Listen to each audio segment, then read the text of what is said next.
Mind theory ਇੰਨੀ ਵੱਡੀਆਂ mind theory ਇਹਨਾਂ ਨੇ ਇੰਨਾ ਜ਼ਿਆਦਾ ਆਪਣਾ ਕਿੰਨੀਆਂ ਕਿਤਾਬਾਂ ਮਿਲ ਜਾਣਗੀਆਂ ਤੁਹਾਨੂੰ ਮਾਈਂਡ ਦੇ ਉੱਤੇ। What is mind? ਜੀ ਤੇ ਗੁਰੂ ਨਾਨਕ ਨੇ ਇੱਕ ਗੱਲ 'ਚ ਕਲਮ ਕਰਤੀ, ਮਨ ਜਿੱਤੇ ਜਗ ਜੀਤ।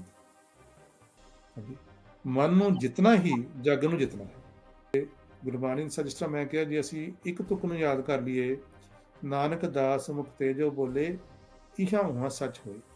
ਜੇ ਅਸੀਂ ਇਸ ਅਮੰਨਾ ਦੇ ਨਾਲ ਸਾਰੀ ਗੁਰਬਾਣੀ ਨੂੰ, ਸਾਰੇ ਇਤਿਹਾਸ ਨੂੰ ਚੰਗੀ ਤਰ੍ਹਾਂ ਵਾਚ ਕੇ ਆਪਣੇ ਜੀਵਨ ਵਿੱਚ ਲੈ ਕੇ ਆਈਏ, ਫਿਰ ਸਾਨੂੰ ਸਿੱਖ ਰਾਜਨੀਤਿਕ ਪਰੰਪਰਾ ਦਾ ਪਤਾ ਲੱਗੇਗਾ। ਤੇ ਸਾਨੂੰ ਇਸ ਚੀਜ਼ ਦੇ ਉੱਤੇ ਬੜਾ ਫਖਰ ਹੋਣਾ ਚਾਹੀਦਾ, ਮਾਣ ਹੋਣਾ ਚਾਹੀਦਾ ਹੈ ਕਿ ਰਾਜਨੀਤਿਕ ਪਰੰਪਰਾ ਜੋ ਹੈ ਨਾ, ਇਹ ਸਾਡੀ ਬਾਣੀ ਦੇ ਵਿੱਚੋਂ, ਗੁਰਬਾਣੀ ਦੇ ਵਿੱਚੋਂ ਸਾਨੂੰ ਪ੍ਰਾਪਤ ਹੁੰਦੀ ਹੈ। ਅਕਸਰ ਕਿਹਾ ਜਾਂਦਾ ਹੈ ਕਿ ਜੀ ਧਰਮ ਨੂੰ, ਰਾਜਨੀਤੀ ਨੂੰ ਵੱਖਰਾ ਹੋਣਾ ਚਾਹੀਦਾ ਹੈ, ਰਾਜਨੀਤੀ ਦਾ ਧਰਮ ਨਾਲ ਕੋਈ ਸੰਬੰਧ ਨਹੀਂ। ਪਰ ਗੁਰੂ ਨਾਨਕ ਨੇ ਇੱਕ ਨਿਵੇਕਲੀ ਪੈੜ ਬਣਾਈ, ਜਿਹਦੇ ਵਿੱਚ ਰਾਜਨੀਤੀ ਨੂੰ ਇੱਕ ਨਵੀਂ, ਮੈਂ ਸਮਝਾਂਗਾ, ਡਿਫਾਈਨ ਕੀਤਾ ਕਿ ਨਵੇਂ ਵੇ ਦੇ ਨਾਲ। ਦੇਖੋ ਕਿੰਨਾ ਗੰਭੀਰ ਚਿੰਤਨ ਗੁਰੂ ਨਾਨਕ ਦੀ ਬਾਣੀ ਦੇ ਵਿੱਚ ਹੈ। ਮੁਸਲਮਾਨ ਨੂੰ ਇਹ ਦੱਸਿਆ ਕਿ ਸੱਚਾ ਮੁਸਲਮਾਨ ਕਿਵੇਂ ਬਣਨਾ ਹੈ, ਹਿੰਦੂ ਨੂੰ ਦੱਸਿਆ ਕਿ ਸੱਚਾ ਹਿੰਦੂ ਕਿਵੇਂ ਬਣਨਾ ਹੈ। ਔਰ ਇਹ ਜਿਹੜੀ ਵਿਚਾਰ ਚਰਚਾ ਹੈ ਨਾ, ਇਸ ਨੂੰ ਜਿਹੜੀ ਹੈ ਨਾ, ਬਹੁਤ ਡੂੰਘਾਈ ਦੇ ਵਿੱਚ ਮਾਪਣਾ ਚਾਹੀਦਾ ਹੈ। ਇਤਿਹਾਸ ਨੂੰ ਪੜ੍ਹਨਾ ਇੰਨਾ ਜ਼ਿਆਦਾ ਜ਼ਰੂਰੀ ਹੈ, ਇਹਨੂੰ ਤੁਸੀਂ ਜਿੰਨਾ ਅਣਗੌਲਿਆਂ ਕਰੋਗੇ, ਤੁਸੀਂ ਓਨਾ ਹੀ ਧਰਮ ਨੂੰ, ਸਿੱਖ ਧਰਮ ਨੂੰ ਘੱਟ ਸਮਝੋਗੇ। ਤੇ ਤੁਸੀਂ ਦੇਖੋ, ਗੁਰੂ ਨਾਨਕ ਸਾਹਿਬ ਨੂੰ ਜਦੋਂ ਇਹ ਹੁਕਮ ਪ੍ਰਾਪਤ ਹੋਇਆ, ਜਿਸ ਅਸੀਂ ਹਿਸਟਰੀ ਦੀ ਸ਼ੁਰੂਆਤ ਤੋਂ ਇੱਥੋਂ ਕਹਿੰਦੇ ਆ, ਉਸ ਸਮੇਂ ਸਿੱਖ ਕੌਣ ਸੀ? ਕਿੱਥੇ ਸੀ ਸਿੱਖ? ਕੋਈ ਵੀ ਨਹੀਂ। ਗੁਰੂ ਸਾਹਿਬ ਨੇ ਕਿਹਾ ਵੀ ਮੁਸਲਮਾਨੀ ਦੀ ਕੀ ਪ੍ਰੋਬਲਮ ਹੈ, ਤੇ ਕਾਜ਼ੀਆਂ ਦੀ ਕੀ ਪ੍ਰੋਬਲਮ ਹੈ, ਤੇ ਮੁਸਲਮਾਨ ਤੇ ਹਿੰਦੂਆਂ ਦੀ ਕੀ ਪ੍ਰੋਬਲਮ ਹੈ। ਦੇਖੋ, ਗੁਰੂ ਸਾਹਿਬ ਨੇ ਕਿਹਾ ਜਾਤ ਸਨਾਤੀ ਹੋਰ ਹਿੰਦਵਾਣੀਆਂ, ਇਹ ਵੀ ਲੇਖੇ ਲਾਏ ਵੇ ਲਾਲੋ। ਤੇ ਕੀ ਕਹਿੰਦੇ ਹਨ, ਜਿਹੜੀ ਹਿੰਦਵਾਣੀਆਂ ਨੇ ਨਾ, ਤੇ ਕਹਿਣ ਤਾਂ ਸਨਾਤਨ ਧਰਮ ਹੈ, ਹਾਂਜੀ, ਪਰ ਕੀ ਕਰਦੇ, ਜਾਤ-ਪਾਤ ਦੇ ਵਿੱਚ ਡੁੱਬੇ ਪਏ ਨੇ ਲੋਕ। ਹਾਂਜੀ, ਸੋ ਗੁਰੂ ਨਾਨਕ ਆਇਡੈਂਟੀਫਾਈਡ ਦਾ ਪ੍ਰੋਬਲਮ। ਇਹ ਜੇ ਅਸੀਂ ਸਿੱਖ ਰੂਪ ਦੇ ਵਿੱਚ ਅੱਛੇ ਸਿੱਖ ਬਣ ਕੇ, ਸਿਰ ਝੁਕਾ ਕੇ ਸਤ ਵਚਨ ਕਹਿਣ ਵਾਲੇ ਸਿੱਖ ਬਣੀਏ ਨਾ, ਅਕਸਰ ਅਸੀਂ ਕੀ ਕਰਦੇ ਹਾਂ, ਆਪਣੀ ਬੁੱਧੀ ਨੂੰ ਅੱਗੇ ਲੈ ਆਉਂਦੇ। ਅਸੀਂ ਆਪ ਕਹਿੰਦੇ ਹਾਂ ਨਹੀਂ ਜੀ, ਏਦਾਂ ਨਹੀਂ ਹੋ ਸਕਦਾ, ਇਹ ਨਹੀਂ ਹੋ ਸਕਦਾ ਜੀ। ਗੁਰੂ ਸਾਹਿਬ ਅਕਸਰ ਅਸੀਂ ਕਹਿੰਦੇ ਹਾਂ ਕਿ ਉਹ ਪੰਜਾਬੀ ਨਹੀਂ ਸਨ। ਗੁਰੂ ਸਾਹਿਬ ਜ਼ਾਹਰ ਪੀਰ ਜਗਤ ਗੁਰੂ ਬਾਬਾ, ਉਹ ਜਗਤ ਗੁਰੂ ਬਾਬਾ ਸੀ। ਦੇਖੋ, ਉਸ ਸਮੇਂ ਕੋਈ ਬੱਸਾਂ ਨਹੀਂ ਸਨ, ਕੋਈ ਕਾਰਾਂ ਨਹੀਂ ਸਨ, ਕੋਈ ਜਹਾਜ਼ ਨਹੀਂ ਸਨ। ਹਾਂਜੀ, ਗੁਰੂ ਨਾਨਕ ਸਾਹਿਬ ਨੇ ਕਿਸ ਤਰ੍ਹਾਂ ਸਫ਼ਰ ਕੀਤਾ। ਤੁਸੀਂ ਦੇਖੋ, ਤੁਸੀਂ ਸਾਊਥ ਏਸ਼ੀਆ ਦੀ ਗੱਲ ਕੀਤੀ, ਹਾਂਜੀ, 4 ਦਿਸ਼ਾ 'ਚ ਬਾਬਾ ਜੀ ਗਏ। ਹਾਂਜੀ, ਉਦਾਸੀਆਂ ਸਾਰੇ ਪਾਸੇ ਕੀਤੀ। ਤੁਸੀਂ ਦੇਖੋ, ਇੱਥੋਂ ਮੈਂ ਦੁੱਧ ਲੈਣ ਜਾਣਾ ਹੁੰਦਾ ਤਾਂ ਕਾਰ ਚਾਹੀਦੀ ਸਾਨੂੰ। ਹਾਂਜੀ, ਹਰ ਮਨੁੱਖ ਗੁਰੂ ਨਾਨਕ ਦਾ ਸਬਜੈਕਟ ਹੈ, ਤੇ ਗੁਰੂ ਨਾਨਕ ਨੇ ਹਰ ਮਨੁੱਖ ਨੂੰ ਸੰਬੋਧਨ ਕੀਤਾ। ਕੋਈ ਐਕਸਕਲੂਸਿਵਨੈਸ ਨਹੀਂ ਹੈਗੀ ਕਿ ਬਈ ਭਾਈ ਤੁਸੀਂ ਇੰਨੇ 5 ਨਵਾਜ਼ੀਆਂ ਨੂੰ ਕਿਹਾ 5 ਨਮਾਜ਼ਾਂ ਪੜ੍ਹੋ। ਪਰ ਗੁਰੂ ਨਾਨਕ ਨੇ ਸਿੱਖ ਨੂੰ ਕੀ ਕਿਹਾ ਹੈ? ਮਨ ਜੀਤੇ ਜਗ ਜੀਤ। ਇਹ ਹੈ ਸਿੱਖੀ, ਮਨ ਜੀਤੇ ਜਗ ਜੀਤ। ਚਾਰ ਦਾ ਮਾਡਲ ਇਹ ਸੀਗਾ ਕਿ ਗੁਰੂ ਨਾਨਕ ਪਿੰਡ ਦੇ ਜਾਂਦੇ ਸੀਗੇ ਨਾ, ਜਿਹੜੇ ਪਿੰਡ ਦੇ ਜਾਂਦੇ ਸੀਗੇ, ਤੇ ਉਹ ਪਿੰਡ ਦੇ ਬਾਹਰ ਬੈਠਦੇ ਸੀਗੇ, ਤੇ ਮਰਦਾਨੇ ਦਾ ਕੰਮ ਹੁੰਦਾ ਸੀਗਾ ਪਿੰਡ ਤੇ ਜਾ ਕੇ ਨਾ ਲੋਕਾਂ ਨੂੰ ਮਿਲਣਾ, ਰਾਸ਼ਨ ਲੈਣਾ, ਰਸਦ ਲੈਣੀ। He used to cook food for Nanak also. ਉਹ ਪਿੰਡੋਂ ਪਿੰਡ ਜਾਂਦੇ ਸੀਗੇ ਤੇ ਗੁਰੂ ਨਾਨਕ ਨੇ ਉਪਦੇਸ਼ ਦੇਣਾ ਕਿ ਭਾਈ ਇਹ ਜੀਵਨ ਬੜਾ ਕੀਮਤੀ ਹੈ, ਤੁਸੀਂ ਇਹ ਨਾਮ ਜਪਿਆ ਕਰੋ, ਵਾਹਿਗੁਰੂ ਦਾ ਨਾਮ ਜਪਿਆ ਕਰੋ। ਇਹ ਸ਼ੇਰ ਪੰਜਾਬ ਦੀ ਗੱਲ ਨਹੀਂ, ਇਹ 7 ਦਰਿਆਵਾਂ ਤੱਕ, 7 ਸਿੰਧੂ ਦਾ ਰਾਜ ਜਿਹੜਾ ਨਾ, ਇਹ ਖਾਲਸੇ ਨੂੰ ਪ੍ਰਾਪਤ ਹੋਇਆ ਸੀਗਾ। ਔਰ ਫਰੰਗੀਆਂ ਦੇ ਆਉਣ ਤੋਂ ਬਾਅਦ ਜਿਹੜੀ ਨਵੇਕਲੀ ਰਾਜਨੀਤਿਕ ਪਰੰਪਰਾ ਸੀਗੀ, ਜਿਹਨਾਂ ਕੋਲ ਵਧੇਰੇ ਚੰਗੇ ਹਥਿਆਰ ਸਨ, ਉਹਨਾਂ ਕਰਕੇ ਸਿੱਖਾਂ ਦਾ ਇੰਨਾ ਨੁਕਸਾਨ ਹੋਇਆ। ਉਹ ਨੁਕਸਾਨ ਦਾ ਜਿਹੜਾ ਅੱਜ ਤੱਕ ਅਸੀਂ ਉਸ ਨੁਕਸਾਨ ਨੂੰ ਅੱਜ ਤੱਕ ਪੂਰਾ ਨਹੀਂ ਕਰ ਸਕੇ।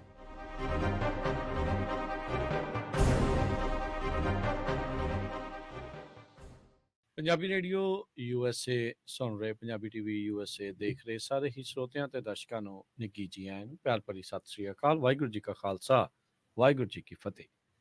ਅੱਜ ਦੇ ਇਸ ਵਿਸ਼ੇਸ਼ ਪ੍ਰੋਗਰਾਮ ਦੇ ਵਿੱਚ ਤੁਹਾਨੂੰ ਸਾਰਿਆਂ ਨੂੰ ਜੀ ਆਇਆਂ ਨੂੰ ਆਖਦੇ ਹਾਂ।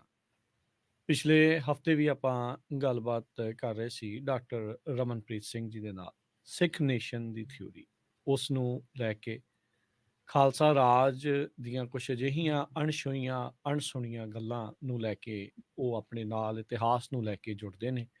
ਆਓ ਅੱਜ ਇੱਕ ਵਾਰੀ ਫੇਰ ਉਸੇ ਲੜੀ ਨੂੰ ਅੱਗੇ ਤੋਰਦੇ ਹੋਏ ਗੱਲਬਾਤ ਨੂੰ ਅੱਗੇ ਆਪਾਂ ਵਧਾਵਾਂਗੇ। ਸਭ ਤੋਂ ਪਹਿਲਾਂ ਜੀ ਆਇਆਂ ਨੂੰ ਆਖਦੇ ਹਾਂ ਡਾਕਟਰ ਰਮਨਪ੍ਰੀਤ ਸਿੰਘ ਜੀ, ਜੀ ਆਇਆਂ ਨੂੰ ਸਵਾਗਤ ਹੈ। ਵਾਹਿਗੁਰੂ ਜੀ ਕਾ ਖਾਲਸਾ, ਵਾਹਿਗੁਰੂ ਜੀ ਕੀ ਫਤਿਹ। ਵਾਹਿ ਖਾਲਸਾ ਵਾਹਿ ਫਤਿਹ ਜੀ। ਸੋ ਪਿਛਲੀ ਵਾਰੀ ਡਾਕਟਰ ਰਮਨਪ੍ਰੀਤ ਜੀ ਆਪਾਂ ਗੱਲਬਾਤ ਕਰ ਰਹੇ ਸੀਗੇ ਵੀ ਕਿਸ ਤਰੀਕੇ ਦੇ ਨਾਲ ਇੱਕ ਜਿਹੜਾ ਖਾਲਸਾ ਰਾਜ ਦਾ ਸਿੱਕਾ ਸੀਗਾ ਉਹ ਕਿੰਨੇ ਪਾਉਂਡ ਦੇ ਬਰਾਬਰ ਸੀ। ਬਾਹਰਲੇ ਮੁਲਕ ਦੇ ਜਿਹੜੇ ਲੋਕ ਉੱਥੇ ਆਉਂਦੇ ਸੀ, ਜਿੱਦਾਂ ਹੁਣ ਵੀਜ਼ੇ ਦੀਆਂ ਫੀਸਾਂ ਆ, ਉਦੋਂ ਉਸੇ ਤਰੀਕੇ ਦੇ ਨਾਲ ਉਦੋਂ ਉੱਥੇ ਆਉਣ ਦੇ ਲਈ ਉਹਨਾਂ ਨੂੰ ਪੈਸੇ ਦੇ ਕੇ ਜਿਹੜੀ ਕਰੰਸੀ ਉੱਥੇ ਚੱਲਦੀ ਸੀ ਉਹ ਦੇ ਕੇ ਤੇ ਉੱਥੇ ਆਉਣਾ ਪੈਂਦਾ ਸੀ, ਦੇਖਣਾ ਪੈਂਦਾ ਸੀ, ਵਿਚਰਨਾ ਪੈਂਦਾ ਸੀ। ਆਪਾਂ ਸਿੱਖ ਨੇਸ਼ਨ ਦੀ ਜਿਹੜੀ ਇਹ ਸਿੱਖ ਨੇਸ਼ਨ ਥਿਊਰੀ ਆ, ਸਿੱਖ ਰਾਸ਼ਟਰ ਦੀ ਜਿਹੜੀ ਥਿਊਰੀ ਆ, ਉਸ ਦੀ ਲੈ ਕੇ ਆਪਾਂ ਗੱਲਬਾਤ ਦੀ ਸ਼ੁਰੂਆਤ ਕੀਤੀ ਆ। ਉਸੇ ਗੱਲਬਾਤ ਨੂੰ ਆਪਾਂ ਹੁਣ ਅੱਗੇ ਜਿਹੜਾ ਉਹ ਤੋਰਦੇ ਹਾਂ ਤੇ ਇਸ ਦੇ ਵਿੱਚ ਸ਼ੁਰੂਆਤ ਕਰਦੇ ਹਾਂ ਇਸ ਗੱਲ ਤੋਂ ਵੀ ਜਿਹੜੀ ਸਿੱਖ ਰਾਸ਼ਟਰ ਦਾ ਜਿਹੜਾ ਚਿੰਤਨ ਤੇ ਵਿਕਾਸ ਆ, ਇਹਦਾ ਪ੍ਰੋਸੈਸ, ਇਹਦੀ ਪ੍ਰਕਿਰਿਆ, ਇਹਦੀ ਸ਼ੁਰੂਆਤ ਕਿੱਥੋਂ ਹੁੰਦੀ ਹੈ? Where does it start? ਹਾਂਜੀ ਵੀਰ ਜੀ, ਵਾਹਿ ਖਾਲਸਾ ਵਾਹਿ ਫਤਿਹ। ਤੇ ਬੜੀ ਮੈਨੂੰ ਖੁਸ਼ੀ ਹੁੰਦੀ ਹੈ ਕਿ ਮੈਂ ਆਪ ਜੀ ਨਾਲ ਗੱਲ ਕਰਦਾ ਤੇ ਸਾਰੇ ਦਰਸ਼ਕਾਂ ਨੇ ਮੈਨੂੰ ਪਿਆਰ ਦਿੱਤਾ ਹੈ, ਅਸੀਸ ਦਿੱਤੀ ਹੈ ਤੇ ਜਿਸ ਦਾ ਮੈਂ ਗ੍ਰੇਟਫੁਲ ਹਾਂ ਤੁਹਾਡਾ ਨਾਲ। ਤੇ ਜਿਸ ਤਰ੍ਹਾਂ ਕਿ ਮੈਂ ਤੁਹਾਨੂੰ ਪਿਛਲੇ ਦੱਸਿਆ ਸੀ ਕਿ ਮੇਰਾ ਇਹ ਆਊਟ ਆਫ ਮੈਡੀਸਨ ਇਹ ਪੈਟ ਸਬਜੈਕਟ ਹੈ। ਇਨਫੈਕਟ ਕਈ ਵਾਰੀ ਮੈਂ ਟਾਈਮ ਜ਼ਿਆਦਾ ਲਗਾਉਣਾ ਤੇ ਇਹ ਕਿਉਂਕਿ ਮੇਰੇ ਅੰਦਰ ਦੀ ਜਿਸ ਤਰ੍ਹਾਂ ਨਾ ਮੈਨੂੰ ਪ੍ਰੇਰਨਾ ਮਿਲਦੀ ਹੈ ਤੇ ਕਰਕੇ ਬੜੀ ਖੁਸ਼ੀ ਮਿਲਦੀ ਹੈ। ਹਾਂਜੀ ਤੇ ਹਾਂਜੀ, ਇਹ ਜਿਹੜਾ ਵੀਰ ਜੀ ਤੁਸੀਂ ਕੁਐਸਚਨ ਕੀਤਾ ਨਾ ਕਿ ਇਹਦੀ ਚਿੰਤਨ ਤੇ ਪ੍ਰਕਿਰਿਆ ਕਿੱਥੋਂ ਸ਼ੁਰੂ ਹੁੰਦੀ ਹੈ, ਤੇ ਮੇਰੇ ਹਿਸਾਬ ਦੇ ਨਾਲ ਜਿਸ ਤਰ੍ਹਾਂ ਆਪਾਂ ਜਾਣਦੇ ਹਾਂ ਕਿ ਅਸੀਂ ਸਾਰੇ ਜਾਣਦੇ ਹਾਂ ਸਿੱਖ ਧਰਮ ਦੀ ਜਿਹੜੀ ਫਾਊਂਡੇਸ਼ਨ ਹੈ ਇਹ ਗੁਰੂ ਨਾਨਕ ਸਾਹਿਬ ਨੇ ਰੱਖੀ ਹੈ। ਤੋ ਜੇ ਤੁਸੀਂ ਡੈਪਥ ਵਿੱਚ ਜਾਓ ਨਾ ਤਾਂ ਮੇਰੇ ਹਿਸਾਬ ਨਾਲ ਇਹ ਜਿਹੜੀ ਚਿੰਤਨ ਪ੍ਰਕਿਰਿਆ ਹੈ ਇਹ ਗੁਰੂ ਨਾਨਕ ਸਾਹਿਬ ਦੇ ਵੇਲੇ ਤੋਂ ਸ਼ੁਰੂ ਹੁੰਦੀ ਹੈ। ਤੇ ਇਹ ਸਿੱਖ ਧਰਮ ਦਾ ਆਧਾਰ ਹੈ, ਇੱਕ ਨਿਵੇਕਲਾ ਸਿਧਾਂਤ ਹੈ ਜਿਸ ਦੇ ਵਿੱਚ ਗੁਰੂ ਨਾਨਕ ਸਾਹਿਬ ਨੇ ਸਮਾਜ ਨੂੰ ਹਰ ਪੱਖ ਦੇ ਵਿੱਚ ਸੇਧ ਦਿੱਤੀ ਹੈ ਤੇ ਰਾਜਨੀਤਿਕ ਚਿੰਤਨ ਦੇ ਵਿਕਾਸ ਦੇ ਵਿੱਚ ਗੁਰੂ ਨਾਨਕ ਸਾਹਿਬ ਦਾ ਬਹੁਤ ਵੱਡਾ ਸਾਨੂੰ ਇਹ ਸੁਨੇਹਾ ਹੈ। ਸੋ ਇਹ ਗੁਰੂ ਨਾਨਕ ਸਾਹਿਬ ਦੇ ਵੇਲੇ ਤੋਂ ਸ਼ੁਰੂ ਹੁੰਦੀ ਹੈ, ਉਸੇ ਵੇਲੇ ਤੋਂ ਇਹ ਗੱਲ ਸ਼ੁਰੂਆਤ ਹੋਈ ਹੈ। ਤੇ ਮੈਂ ਥੋੜਾ ਜਿਹਾ ਐਲੈਬੋਰੇਟ ਕਰਾਂ ਕਿ ਜਿਸ ਤਰ੍ਹਾਂ ਗੁਰੂ ਨਾਨਕ ਸਾਹਿਬ ਦਾ ਕੰਟੈਂਪਰੇਰੀ ਪੋਲਿਟਿਕਸ ਹੈ ਹਿੰਦੁਸਤਾਨ ਦਾ, ਉਸ ਦਾ ਜਿਹੜਾ ਹੈ ਨਾ ਇਹ ਜਿਹੜੀ ਦਾਸਤਾਨ ਹੈ, ਤੁਸੀਂ ਹੈਰਾਨ ਹੋ ਜਾਓਗੇ ਕਿ ਅਸੀਂ ਕਹਿੰਦੇ ਹਾਂ ਕਿ ਗੁਰੂ ਨਾਨਕ ਨੂੰ ਤੁਰਕੀ ਬਾਣੀ ਨਾਲ ਅਸੀਂ ਕਹਿੰਦੇ ਤੁਰਕੀ ਬਾਣੀ ਗੁਰੂ ਨਾਨਕ ਨੂੰ ਪ੍ਰਾਪਤ ਹੋਈ। ਤੇ ਜਦੋਂ ਪਿਛਲੇ ਜਿਹਨੂੰ ਬੇਨਤੀ ਕੀਤੀ ਸੀਗੀ ਕਿ ਪੁਰਾਤਨ ਜਨਮ ਸਾਖੀ ਹੈ ਜਿਹੜੀ ਸਾਡੇ ਇਤਿਹਾਸ ਦੀ ਸਰੋਤ ਬੁੱਕ ਹੈ, ਪਹਿਲੀ ਕਿਤਾਬ ਹੈ, ਤੇ ਉਸ ਕਿਤਾਬ ਦੇ ਵਿੱਚ ਵੀ ਇਹਦਾ ਮੇਰਾ ਬੇਸਿਸ ਲੱਗਦਾ ਹੈ ਕਿ ਜਦੋਂ ਸੁਲਤਾਨਪੁਰ ਲੋਧੀ ਹੈ, ਸੁਲਤਾਨਪੁਰ ਲੋਧੀ ਤੋਂ ਗੁਰੂ ਨਾਨਕ ਸਾਹਿਬ ਨੇ ਉਦਾਸੀਆਂ ਸ਼ੁਰੂ ਕੀਤੀਆਂ ਤੇ ਉਸ ਸਮੇਂ ਉਸ ਤੋਂ ਥੋੜੀ ਦੇਰ ਪਹਿਲਾਂ ਗੁਰੂ ਨਾਨਕ ਸਾਹਿਬ ਨੇ ਜਿਸ ਤਰ੍ਹਾਂ ਭਾਈ ਲਾਲੋ ਦੇ ਨਾਲ ਉਹਨਾਂ ਦਾ ਵਿਚਾਰ ਚਰਚਾ ਵੀ ਹੋਈ ਤੇ ਤੁਰਕੀ ਬਾਣੀ ਜੋ ਹੈ ਗੁਰੂ ਨਾਨਕ ਸਾਹਿਬ ਨੂੰ ਤੁਰਦਰਗਾਹੋਂ ਪ੍ਰਾਪਤ ਹੋਈ। ਇਸ ਤਰ੍ਹਾਂ ਸਿੱਖ ਸਿਧਾਂਤ ਦਾ ਮੁੱਢ ਬੰਦਾ ਹੈ ਕਿ ਜਿਸ ਤਰ੍ਹਾਂ ਸੁਲਤਾਨਪੁਰ ਲੋਧੀ ਚ ਗੁਰੂ ਨਾਨਕ ਪਾਤਸ਼ਾਹ ਵੇਈ ਪ੍ਰਵੇਸ਼ ਹੋਇਆ ਹੈ ਤੇ ਬੜੀ ਸੋਹਣੀ ਨਾ ਵਰਣਨ ਹੈ ਪੁਰਾਤਨ ਜਨਮ ਸਾਖੀ ਚ ਕਿ ਗੁਰੂ ਨਾਨਕ ਜੋ ਹੈ ਦਰਗਾਹ ਜਾਏ ਆਪਣੇ ਸੁਰਤੀ ਦੇ ਨਾਲ। ਹਾਂਜੀ, ਤੇ ਦਰਗਾਹ ਦੇ ਵਿੱਚੋਂ ਉਹ ਮੈਨੂੰ ਪੂਰੇ ਸ਼ਬਦ ਨਹੀਂ ਪਰ ਸ਼ਬਦ ਬਹੁਤ ਸੋਹਣੇ ਪੜ੍ਹਨ ਵਾਲੇ ਆ ਕਿ ਗੁਰੂ ਨਾਨਕ ਪਾਤਸ਼ਾਹ ਨੂੰ ਸਰੋਪਾ ਪ੍ਰਾਪਤ ਹੋਇਆ, ਅਕਾਲ ਪੁਰਖ ਵਾਹਿਗੁਰੂ ਨੇ ਇੱਕ ਪਦਵੀ ਪ੍ਰਾਪਤ ਹੋਈ ਗੁਰੂ ਨਾਨਕ ਦੀ ਦਰਗਾਹ ਦੇ ਵਿੱਚ। ਤੇ ਉਹਦਾ ਬੜੀ ਸੋਹਣੀ ਸ਼ਬਦਾਵਲੀ ਹੈ, ਤੁਸੀਂ ਪੜ੍ਹੋ ਆਪਾਂ ਹੈਰਾਨ ਹੋ ਜਾਵਾਂਗੇ ਕਿ ਉਸ ਸਮੇਂ ਦੀ ਭਾਸ਼ਾ ਕਿੰਨੀ ਹੀ ਨਿੱਘੀ ਤੇ ਮਿਠਾਸ ਭਰੀ ਤੇ ਕਿੰਨੀ ਹੀ ਸਪਿਰਿਚੁਅਲ ਲੈਂਗੁਏਜ ਹੈ, ਕਿੰਨੀ ਹੀ ਉਹ ਆਤਮਿਕ ਜੀਵਨ ਦੇਣ ਵਾਲੀ ਭਾਸ਼ਾ ਹੈ। ਤੇ ਮੈਂ ਥੋੜੀ ਜਿਹੀ ਮੈਨੂੰ ਯਾਦ ਹੈ, ਮੈਂ ਤੁਹਾਨੂੰ ਦੱਸਾਂ ਆਪਣੀ ਮੈਮਰੀ ਤੋਂ, ਤੇ ਉਹਦੇ ਵਿੱਚ ਇਹ ਲਿਖਿਆ ਕਿ ਗੁਰੂ ਨਾਨਕ ਵਾਹਿਗੁਰੂ ਦੇ ਦਰਗਾਹ ਅਜਾ ਅਪੜਿਆ ਸੁਲਤਾਨਪੁਰ ਲੋਧੀ ਤੋਂ। ਹਾਂਜੀ, ਤੇ ਵਾਹਿਗੁਰੂ ਅਕਾਲ ਪੁਰਖ ਨੇ ਕਿਹਾ ਕਿ ਨਾਨਕ ਮੈਂ ਤੇਰੇ ਥਾਈ ਨਿਹਾਲ ਹੋਇਆ ਹਾਂ, ਜਾ ਤੂੰ ਦੁਨੀਆ ਵਿੱਚ ਜਾ ਕੇ ਮੇਰਾ ਨਾਮ ਜਪਾ। ਹਾਂਜੀ, ਅੱਜ ਤੋਂ ਤੇਰਾ ਨਾਮ ਹਾਂਜੀ ਗੁਰ ਪਰਮੇਸ਼ਰ ਹੈ, ਮੇਰਾ ਨਾਮ ਪਾਰ ਬ੍ਰਹਮ ਪਰਮੇਸ਼ਰ ਹੈ, ਤੇ ਤੂੰ ਜਾ ਕੇ ਸਾਰੀ ਦੁਨੀਆ ਨੂੰ ਨਾਮ ਜਪਾ। ਸੋ ਇਹ ਬੜੀ ਜਿਹੀ ਪਦਵੀ ਹੈ ਨਾ, ਇਹ ਅਕਾਲ ਪੁਰਖ ਵਾਹਿਗੁਰੂ ਨੇ ਗੁਰੂ ਨਾਨਕ ਦੀ ਭਗਤੀ ਦੀ ਸੁਰਤ ਸਮਾਨ ਅਵਸਥਾ ਜਿਹੜੀ ਹੈ ਉਹਦੇ ਵਿੱਚੋਂ ਇਹ ਗੁਰੂ ਨਾਨਕ ਨੂੰ ਜੋ ਹੁਕਮ ਪ੍ਰਾਪਤ ਹੋਇਆ ਨਾ, ਤੂੰ ਜਾ ਕੇ ਮੇਰਾ ਨਾਮ ਜਪਾ ਸੰਸਾਰ 'ਚ, ਉੱਥੋਂ ਫਿਰ ਗੁਰੂ ਨਾਨਕ ਦੀ ਯਾਤਰਾ ਸ਼ੁਰੂ ਹੁੰਦੀ ਹੈ। ਤੇ ਇਹ ਜਿਹੜੀਆਂ ਸਾਡੀਆਂ ਜਿਹੜਾ ਨੇ ਨਾ ਰਾਜਨੀਤਿਕ ਸਿਧਾਂਤ ਦੀਆਂ ਉਸ ਸਮੇਂ ਨੂੰ ਜਾ ਲੱਗਦੀਆਂ, ਜਾ ਉੱਪਰਦੀਆਂ ਹੈ ਮੈਂ ਕਹਾਂਗਾ। ਤੇ ਤੁਸੀਂ ਦੇਖੋ ਉਸ ਸਮੇਂ ਜੋ ਬਾਬਰ ਦਾ ਹਮਲਾ ਹੋਇਆ ਹੈ ਤੇ ਗੁਰੂ ਨਾਨਕ ਸਾਹਿਬ ਨੇ ਜਿਹੜਾ ਉਸ ਹਮਲੇ ਦਾ ਚਿਤਰਨ ਕੀਤਾ ਹੈ, ਉਹ ਧੁਰਕੀ ਬਾਣੀ ਗੁਰੂ ਗ੍ਰੰਥ ਸਾਹਿਬ ਦੇ ਵਿੱਚ ਦਰਜ ਹੈ। ਹੂੰ, ਹੂੰ, ਹੂੰ, ਹੂੰ। ਤੇ ਸਾਨੂੰ ਇਸ ਚੀਜ਼ ਦੇ ਉੱਤੇ ਬੜਾ ਫਖਰ ਹੋਣਾ ਚਾਹੀਦਾ, ਮਾਣ ਹੋਣਾ ਚਾਹੀਦਾ ਹੈ ਕਿ ਰਾਜਨੀਤਿਕ ਪਰੰਪਰਾ ਜੋ ਹੈ ਨਾ, ਇਹ ਸਾਡੀ ਬਾਣੀ ਦੇ ਵਿੱਚੋਂ, ਗੁਰਬਾਣੀ ਦੇ ਵਿੱਚੋਂ ਸਾਨੂੰ ਪ੍ਰਾਪਤ ਹੁੰਦੀ ਹੈ। ਤੋ ਇਹਦੇ ਨਾਲ ਮਤਲਬ ਥੋੜ੍ਹੀਆਂ ਗੱਲਾਂ ਹੋਰ ਸਮਝਣ ਵਾਲੀਆਂ ਇਹ ਨੇ ਕਿ ਜ਼ਰੂਰ। ਜਿਸ ਤਰ੍ਹਾਂ ਕਿ ਤੁਸੀਂ ਆਪਾਂ ਡਿਸਕਸ ਕਰ ਰਹੇ ਹਾਂ ਕੰਟੈਂਪਰੇਰੀ ਸਿਚੁਏਸ਼ਨ, ਜਾਂ ਅਸੀਂ ਡਿਸਕਸ ਕਰਦੇ ਹਾਂ, ਖਬਰਾਂ ਸੁਣਦੇ ਹਾਂ, ਹਾਂਜੀ, ਅਖਬਾਰ ਪੜ੍ਹਦੇ ਹਾਂ, ਤੁਸੀਂ ਹੈਰਾਨ ਹੋ ਜਾਓਗੇ ਧੁਰਕੀ ਬਾਣੀ ਦੇ ਵਿੱਚ, ਗੁਰੂ ਗ੍ਰੰਥ ਸਾਹਿਬ ਦੇ ਵਿੱਚ ਇਸ ਤਰ੍ਹਾਂ ਲੱਗਦਾ ਹੈ ਕਿ ਜਿਸ ਤਰ੍ਹਾਂ ਤੁਸੀਂ ਇੱਕ ਨਿਊਜ਼ ਆਈਟਮ ਪੜ੍ਹਦੇ ਆ। ਹੂੰ, ਹਾਂਜੀ, ਹੂੰ। ਤੇ ਇਹ ਰਾਜਨੀਤੀ ਗੁਰੂ ਨਾਨਕ ਨੇ ਸਿੱਖੀ ਦਾ ਜਿਹੜਾ ਜੀਵਨ ਹੈ ਨਾ, ਸਿੱਖ ਦਾ ਜੀਵਨ ਜਿਹੜਾ ਹੈ ਉਹ ਰਾਜਨੀਤੀ ਨਾਲ ਜੋੜਿਆ ਹੋਇਆ ਹੈ। ਅਕਸਰ ਕਿਹਾ ਜਾਂਦਾ ਹੈ ਕਿ ਜੀ ਧਰਮ ਨੂੰ ਰਾਜਨੀਤੀ ਨੂੰ ਵੱਖਰਾ ਹੋਣਾ ਚਾਹੀਦਾ ਹੈ, ਰਾਜਨੀਤੀ ਦਾ ਧਰਮ ਨਾਲ ਕੋਈ ਸੰਬੰਧ ਨਹੀਂ। ਪਰ ਗੁਰੂ ਨਾਨਕ ਨੇ ਇੱਕ ਨਿਵੇਕਲੀ ਪੈੜ ਬਣਾਈ ਜਿਹਦੇ ਵਿੱਚ ਰਾਜਨੀਤੀ ਨੂੰ ਇੱਕ ਨਵੀਂ, ਮੈਂ ਸਮਝਾਂਗਾ, ਡਿਫਾਈਨ ਕੀਤਾ ਇੱਕ ਨਵੇਂ ਵੇ ਦੇ ਨਾਲ।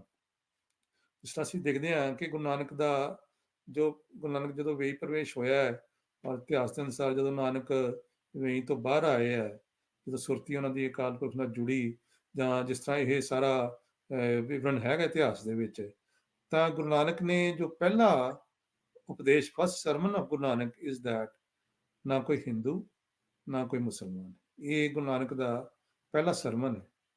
ਪਰ ਇਹ ਸਰਮਨ ਦਾ ਮਤਲਬ, ਇਹਦੀ ਮਿਸ ਇੰਟਰਪ੍ਰੀਟੇਸ਼ਨ ਨਹੀਂ, ਇਹਦੀ ਸਹੀ ਇੰਟਰਪ੍ਰੀਟੇਸ਼ਨ ਗੁਰਬਾਣੀ ਦੇ ਰਾਹੀਂ ਹੋ ਸਕਦੀ ਹੈ। ਇਹਦਾ ਮਤਲਬ ਇਹ ਨਹੀਂ ਕਿ ਹਿੰਦੂ ਧਰਮ ਨੂੰ ਗੁਰੂ ਨਾਨਕ ਸਾਹਿਬ ਨੇ ਕਿਹਾ ਕਿ ਹਿੰਦੂ ਧਰਮ ਖਤਮ ਹੋ ਜਾਏ ਜਾਂ ਮੁਸਲਮਾਨ ਧਰਮ ਖਤਮ ਹੋ ਜਾਏ।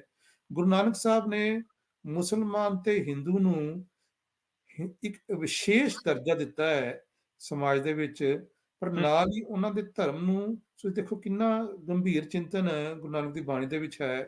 ਮੁਸਲਮਾਨ ਨੂੰ ਇਹ ਦੱਸਿਆ ਕਿ ਸੱਚਾ ਮੁਸਲਮਾਨ ਕਿਵੇਂ ਬਣਨਾ ਹੈ, ਹਿੰਦੂ ਨੂੰ ਦੱਸਿਆ ਕਿ ਸੱਚਾ ਹਿੰਦੂ ਕਿਵੇਂ ਬਣਨਾ ਹੈ। ਔਰ ਇਹ ਜਿਹੜੀ ਵਿਚਾਰ ਚਰਚਾ ਨਾ, ਇਸ ਨੂੰ ਜਿਹੜੀ ਹੈ ਨਾ, ਬਹੁਤ ਡੂੰਘਾਈ ਦੇ ਵਿੱਚ ਮਾਪਣਾ ਚਾਹੀਦਾ ਹੈ। ਤੁਸੀਂ ਦੇਖੋ, ਜੇ ਤੁਸੀਂ ਗੁਰੂ ਗ੍ਰੰਥ ਸਾਹਿਬ ਦੇ ਵਿੱਚ ਪੜ੍ਹੋ ਤਾਂ ਇਹ ਬਾਣੀ ਹੈ, ਜੈਸੀ ਮੈਂ ਆਵੇ ਖਸਮ ਕੀ ਬਾਣੀ, ਤੈਸੜਾ ਕਰੇ ਗਿਆਨ ਵੇ ਲਾਲੋ। ਇਹ ਭਾਈ ਲਾਲੋ ਹੂੰ, ਨੂੰ ਸੰਬੋਧਨ ਹੈ। ਹੂੰ, ਹੂੰ, ਹੂੰ, ਹੂੰ। ਇਹ ਗਿਆਨ ਕਿਹਾ, ਹਾਂਜੀ, ਗਿਆਨ ਕਿਹਨੂੰ ਕਿਹਾ ਕਿ ਪਾਪ ਕੀ ਜੰਜ ਲੈ ਕਾਬਲੋਂ ਧਾਇਆ, ਹਾਂਜੀ, ਅਗਲੀ ਤੁਕ ਹੈ, ਪਾਪ ਕੀ ਜੰਜ ਲੈ ਕਾਬਲੋਂ ਧਾਇਆ, ਜੋਰੀ ਮੰਗੇ ਦਾਨ ਵੇ ਲਾਲੂ। ਤੁਸੀਂ ਦੇਖੋ, ਹੂੰ, ਇਹਨੂੰ ਤੁਰਕੀ ਬਾਣੀ ਦੇ ਰੂਪ ਚ ਗਾਇਆ ਜਾਂਦਾ ਹੈ, ਹਾਂਜੀ, ਜੋਰੀ ਮੰਗੇ ਦਾਨ ਵੇ ਲਾਲੋ। ਇੱਕ ਤਰ੍ਹਾਂ ਦੀ ਖਬਰ ਹੈ, ਜਿਸ ਤਰ੍ਹਾਂ ਅਸੀਂ ਅੱਜ ਕੱਲ੍ਹ ਪੜ੍ਹਦੇ ਹਾਂ ਕਿ ਕਾਬਲ ਦੇ ਵਿੱਚ ਇਹ ਹੋਇਆ, ਜਾਂ ਕਿਸੇ ਦੇਸ਼ ਦੇ ਵਿੱਚ ਇਸ ਤਰ੍ਹਾਂ ਜੰਗ ਹੋਈ, ਯੂਕਰੇਨ ਚ ਹੋ ਰਹੀ ਹੈ, ਕਿਤੇ ਹੋ ਰਹੀ ਹੈ। ਪਰ ਕੰਟੈਂਪਰੇਰੀ ਪੋਲਿਟਿਕਸ ਨੂੰ ਗੁਰੂ ਨਾਨਕ ਨੇ ਤੁਰਕੀ ਬਾਣੀ ਦੇ ਵਿੱਚ ਪ੍ਰਾਪਤ ਹੋਈ ਹੈ, ਤਾਂ ਇਸ ਨੂੰ ਪਰੋਇਆ ਹੈ। ਇਸ ਤੋਂ ਪਤਾ ਲੱਗਦਾ ਹੈ ਕਿ ਜੋ ਸਿੱਖ ਧਰਮ ਹੈ, ਉਹਦਾ ਰਾਜਨੀਤੀ ਨਾਲ ਉਹ ਕਿੰਨਾ ਨੇੜੇ ਦਾ ਸੰਬੰਧ ਹੈ, ਕਿੰਨਾ ਨੇੜੇ ਦਾ ਸੰਬੰਧ ਹੈ ਕਿ ਠੀਕ ਹੈ। ਤੁਰਕੀ ਬਾਣੀ ਦਾ ਗਿਆਨ ਰਾਜਨੀਤੀ ਦੇ ਇੱਕ ਘਟਨਾ ਦੇ ਅਨੁਸਾਰ ਇਸ ਨੂੰ ਦਰਜ ਹੋਇਆ ਗੁਰੂ ਗ੍ਰੰਥ ਸਾਹਿਬ ਦੇ, ਜਿਸ ਨੂੰ ਅਸੀਂ ਰੋਜ਼ ਮੱਥਾ ਟੇਕਦੇ ਹਾਂ। ਜੀ। ਨਹੀਂ, ਬਿਲਕੁਲ, ਜਿਸ ਤਰੀਕੇ ਦੇ ਨਾਲ ਜਿੱਦਾਂ ਤੁਸੀਂ ਇਹ ਦੱਸ ਰਹੇ ਆ ਵੀ ਅਕਸਰ ਆਪਾਂ ਜਿਹੜੀ ਗੱਲ ਵੀ ਤੁਸੀਂ ਕੀਤੀ ਹੈ ਵੀ ਜਿਹੜੀ ਰਾਜਨੀਤੀ ਆ ਉਹ ਧਰਮ ਤੋਂ ਪ੍ਰੇਰਿਤ ਹੋ ਕੇ ਚੱਲਣੀ ਚਾਹੀਦੀ ਆ, ਨਾ ਕਿ ਜਿਹੜੀ ਰਾਜਨੀਤੀ ਦੇ ਵਿੱਚ ਧਰਮ ਨੂੰ ਵਰਤਿਆ ਜਾਣਾ ਚਾਹੀਦਾ ਹੈ। ਸੋ ਤਾਂ ਹੀ ਜਿਹੜਾ ਅਕਾਲ ਤਖ਼ਤ ਸਾਹਿਬ ਆ, ਉਹ ਹਮੇਸ਼ਾ ਹੀ ਗੁਰੂ ਸਾਹਿਬ ਵੱਲ ਦੇਖ ਕੇ, ਜਿਹੜਾ ਉਸ ਤੋਂ ਬਾਅਦ ਦੇ ਵਿੱਚ ਉੱਥੇ ਕੋਈ ਬਿਲਕੁਲ। ਹੁਕਮਨਾਮਾ ਜਾਂ ਕੋਈ ਚੀਜ਼ ਆ, ਹਾਂਜੀ, ਉਹ ਹਾਂਜੀ, ਦੱਸੀ ਜਿਹੜੀ ਜਾਂਦੀ ਹੈ। ਸੋ ਤੁਸੀਂ ਜਿੱਦਾਂ ਕਹਿ ਰਹੇ ਆ ਵੀ ਇਹ ਗੁਰੂ ਨਾਨਕ ਦੇਵ ਜੀ ਦੇ ਦੁਆਰਾ ਹੀ ਇਹ ਸਿੱਖ ਨੇਸ਼ਨ ਥਿਊਰੀ, ਸਿੱਖ ਰਾਸ਼ਟਰ ਦੀ ਜਿਹੜੀ ਇਹ ਚਿੰਤਨ ਆ ਜਾਂ ਇਹ ਚੀਜ਼ ਆ, ਉੱਥੋਂ ਸ਼ੁਰੂ ਹੁੰਦੀ ਆ। ਜੇ ਜਿੱਦਾਂ ਇਹ ਤੁਸੀਂ ਦੱਸ ਰਹੇ ਆ, ਇਹਦੇ ਵਿੱਚ ਇਸ ਦੇ ਕੀ ਸਬੂਤ, ਸਰੋਤ ਆਪਣੇ ਕੋਲ ਹੋਰ ਕੀ ਇਸ ਦੇ ਵਿੱਚ ਮੌਜੂਦ ਆ, ਜਿਹੜੇ ਲਿੰਕ ਕਰੀਏ, ਆਪਾਂ ਕਹਿ ਸਕਦੇ ਹਾਂ ਵੀ ਗੁਰੂ ਨਾਨਕ ਦੇਵ ਜੀ ਦੇ ਦੁਆਰਾ ਹੀ ਇਸ ਨੂੰ ਸ਼ੁਰੂਆਤ ਜਾਂ ਇਸ ਦਾ ਚਿੰਤਨ ਸ਼ੁਰੂ ਹੋਇਆ ਸੀ। ਤੁਸੀਂ ਦੇਖੋ, ਆਪਾਂ ਅਰਦਾਸ ਕਰਦੇ ਹਾਂ, ਰੋਜ਼ਾਨਾ ਅਰਦਾਸ ਕਰਦੇ ਹਾਂ, ਹੈ ਨਾ ਜੀ, ਤੇ ਦਸਾਂ ਪਾਤਸ਼ਾਹੀਆਂ ਦੀ ਜੋਤ ਸ੍ਰੀ ਗੁਰੂ ਗ੍ਰੰਥ ਸਾਹਿਬ ਜਿਹਦਾ ਧਿਆਨ ਕਰਕੇ ਖਾਲਸਾ ਜੀ ਸਾਹਿਬ ਬੋਲੋ ਜੀ ਵਾਹਿਗੁਰੂ। ਵਾਹਿਗੁਰੂ। ਠੀਕ ਹੈ ਨਾ। ਤੁਸੀਂ ਦੇਖੋ, ਜੇ ਅਸੀਂ ਤੁਰਕੀ ਬਾਣੀ ਨੂੰ ਅਸੀਂ ਮੱਥਾ ਟੇਕਦੇ ਹਾਂ, ਦਸਾਂ ਗੁਰੂਆਂ ਦੀ ਬਾਣੀ ਨੂੰ, ਤਾਂ ਅਸੀਂ ਭਗਤਾਂ ਦੀ ਬਾਣੀ ਨੂੰ ਵੀ ਬਰਾਬਰ ਦਾ ਦਰਜਾ ਦਿੱਤਾ ਗਿਆ ਹੈ। ਤੇ ਜਦੋਂ ਗੁਰੂ ਗੋਬਿੰਦ ਸਿੰਘ ਪਾਤਸ਼ਾਹ ਨੇ ਖਾਲਸੇ ਨੂੰ, ਹਾਂਜੀ, ਸ਼ਬਦ ਦੇ ਨਾਲ ਜੋੜਿਆ, ਸ਼ਬਦ ਗੁਰੂ ਨੂੰ ਪਦਵੀ ਦਿੱਤੀ ਹੈ, ਤਾਂ ਖਾਲਸੇ ਦਾ ਸਿਧਾਂਤ ਜੋ ਹੈ ਉਹ ਗੁਰੂ ਗ੍ਰੰਥ ਸਾਹਿਬ ਦੇ ਸਿਧਾਂਤ ਨਾਲ ਇੱਕਮਿਕ ਹੋ ਜਾਂਦਾ ਹੈ। ਜੀ। ਸਿਧਾਂਤਕ ਤੌਰ ਤੇ, ਹਾਂਜੀ, ਇਹਦੇ ਵਿੱਚ ਦੋ ਰਾਇਆਂ ਨਹੀਂ ਹੈਗੀਆਂ, ਹਾਂਜੀ, ਕਿ ਇਸ ਕਰਕੇ ਤੁਸੀਂ ਦੇਖੋ, ਇਹ ਜਿਹੜਾ ਇਤਿਹਾਸ ਹੈ ਨਾ, ਇਤਿਹਾਸ ਨੂੰ ਪੜ੍ਹਨਾ ਇੰਨਾ ਜ਼ਿਆਦਾ ਜ਼ਰੂਰੀ ਹੈ, ਇਹਨੂੰ ਤੁਸੀਂ ਜਿੰਨਾ ਅਣਗੌਲਿਆਂ ਕਰੋਗੇ, ਤੁਸੀਂ ਓਨਾ ਹੀ ਧਰਮ ਨੂੰ, ਸਿੱਖ ਧਰਮ ਨੂੰ ਘੱਟ ਸਮਝੋਗੇ। ਕਿਉਂਕਿ ਸਿੱਖ ਧਰਮ ਸੰਸਾਰ ਦਾ ਸਭ ਤੋਂ ਯੰਗੈਸਟ ਵਰਲਡ ਰਿਲੀਜਨ ਹੈ, ਤੇ ਜਿਹੜਾ ਸਿੱਖ ਧਰਮ ਹੈ ਉਹਦੇ ਵਿੱਚ it came to the fore at the time when the science started taking a centre stage in the human civilisation.